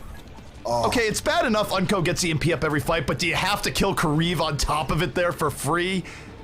It was actually that's soul-crushing, because now, even though Immortals has decent ultimates up, look at Grim, he's stuck to the back. He's gonna get this in overtime. Agility's moving in with the blade. He gets hacked though, no more dashes for him. Has to back out, and somewhat lucky to leave with his life, at least for a moment. Oh my god, he got Unko! The deflection working out! He gets the heal in Immortals! Do they really have a shot here, Hex? They shouldn't. It's looking like it. Have they done what I would almost argue the impossible? Maybe. Agility's dashing back and forth. This should not be having the Rogue right now, and it is. They got their shields peeled off by the EMP because it was a desperation barrier. They're at least going to get more progress. 92% on the point as kill after kill comes in. And Immortals against all odds. That should not have happened. Agility's was down to 13 HP, by the way. That is how close that was. He was vital to breaking that back on a razor's edge, but Immortals does get that last 27%. Wow. It just might be their day, because they had to go in. Losing Kareev early crushed them, and they had to go in without him. They had to barrier in before they were really thrilled about it. That barrier got stripped off by the EMP, did not matter, clutched it out. And now if they can simply defend Volskaya, which is a map that even Rogue has had trouble completing, they will reverse sweep Rogue to take this in a best of 7. What a great day for Overwatch. Like, let's redefine what we're talking about with the reverse sweep here. That's 4 games in a row. Best of 7s are not common in Overwatch. You do get them in some tournament finals, but not every tournament finals. Generally speaking, tournaments actually go away from them at some points because you tend to get a lot of 4-0s. Or just 4-1, stuff that is generally in one team's favor. This was looking like it could have been a 4-0. And Immortals, they have to have Rogue shaking at this point. I'd be scared. And the fact that they've been able the crazy thing is, it's almost just like, I mean, excuse me, just because Fate's on their team, but it's almost like Fate is on their side. Immortals has won fights that they should not win. Rogue has to be scratching their heads of, we got everything we wanted there early on. How did that transpire against us? And it just feels like it might be their day. Still an obstacle to overcome here. But they may have, I don't know, they may have cracked the code here. It's just about playing out of your minds. This has been such an amazing set. Kareev on the defensive Sombra here. There's just going to be a double DPS, a 2-2-2 standard quasi-dive from Rogue. And this is how they entered in earlier. They want to take the high ground, and you can tell because they have 76. 76 wants the damage from a distance, and he's just going to kind of whittle away. It's generally a slower attack than a dive. It's a slower attack, but it's one that AKM is very much adept at working with. We've seen him from this angle multiple times, has very good 76 aim, and already you can tell how Immortals is under pressure, and yet Fate somehow diving in and gets Unko with a little bit of help from his team. Of course, it was Kareev that was there on the carry through, and now he almost has an EMP. This is a pretty good early defense here out from Immortals. It's the difficulty of running the 76 into this. He doesn't necessarily have the burst damage to kill people. A lot of people are getting poked, but when you're running a Sombra on defense, you don't mind getting poked. There's a giant pack, there's a little pack. They both go a long way. EMP up. Agilities has his blade up. And, I mean...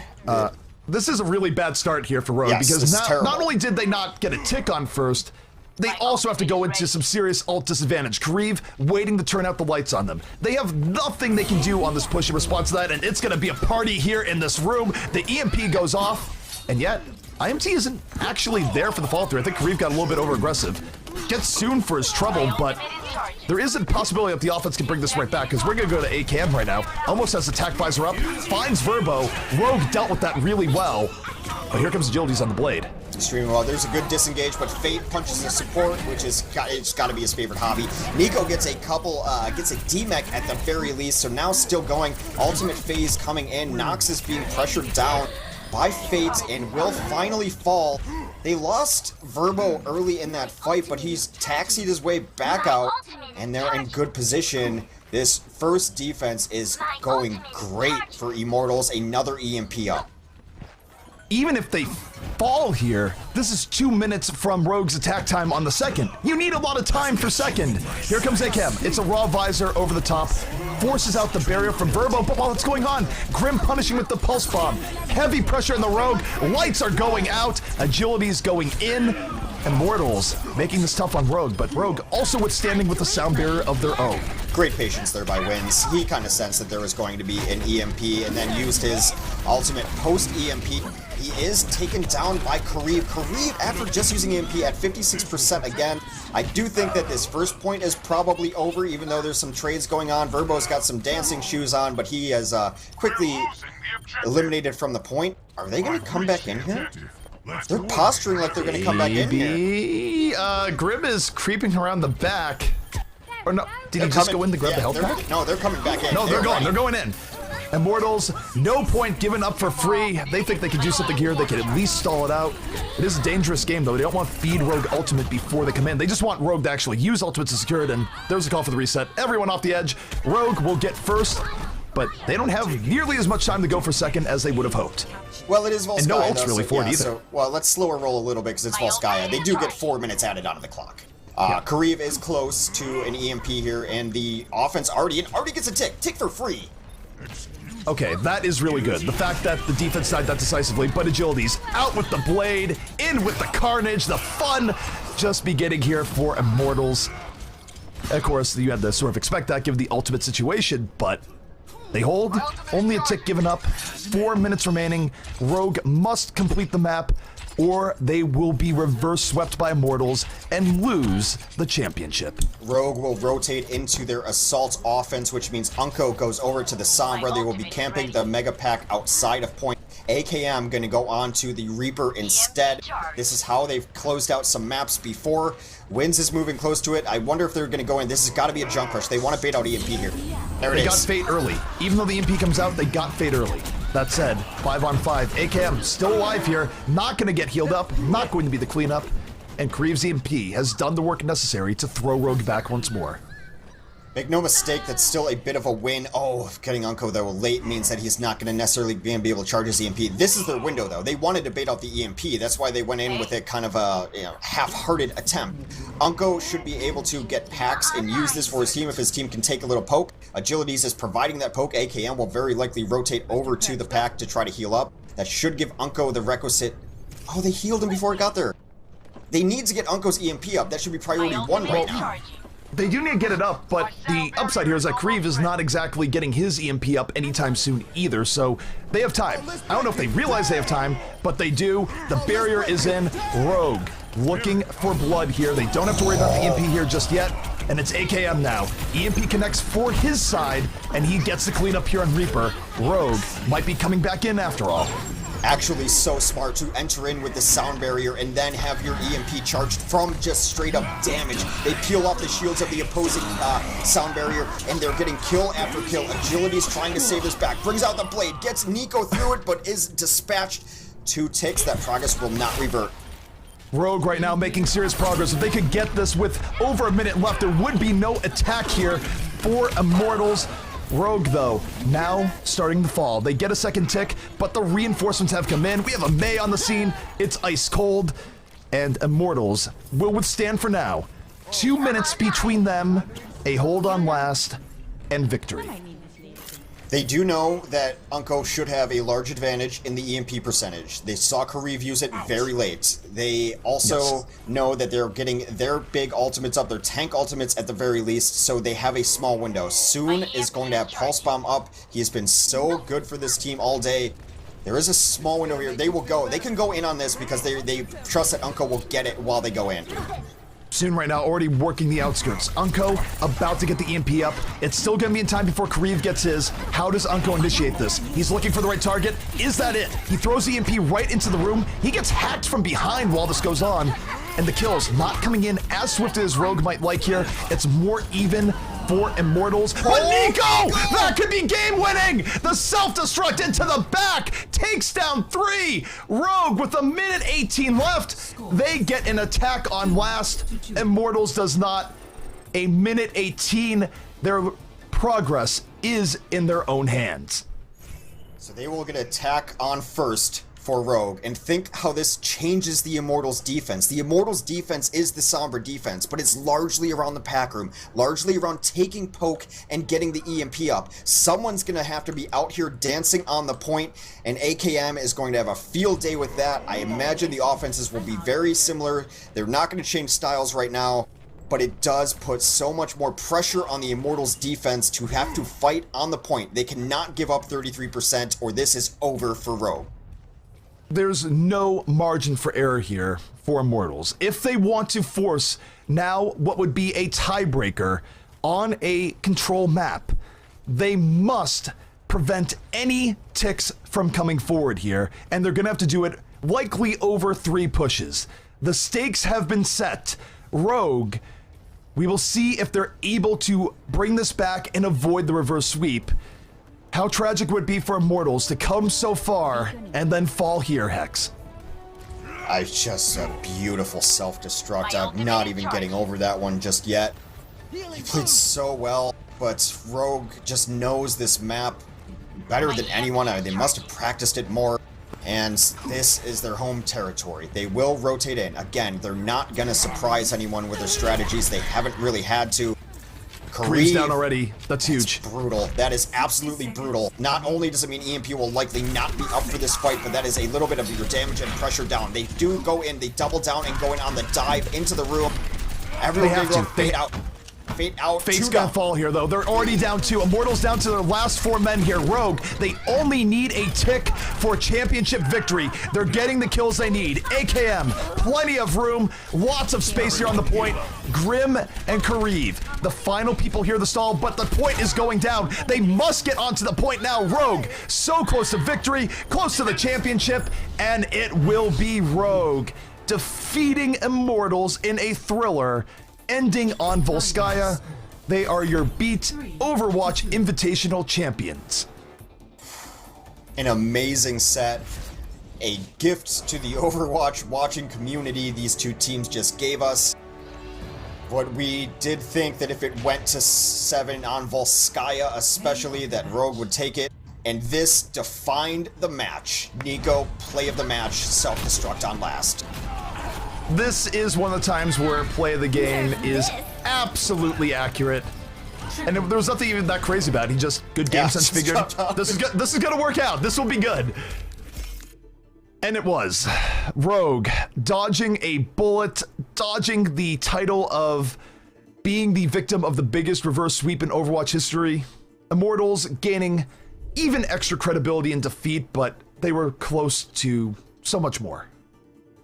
The takeaway is we do have a true contender, at least with Rogue. Of course, Envious will be back on the scene too. The next matches between these top-tier NA teams cannot start soon enough.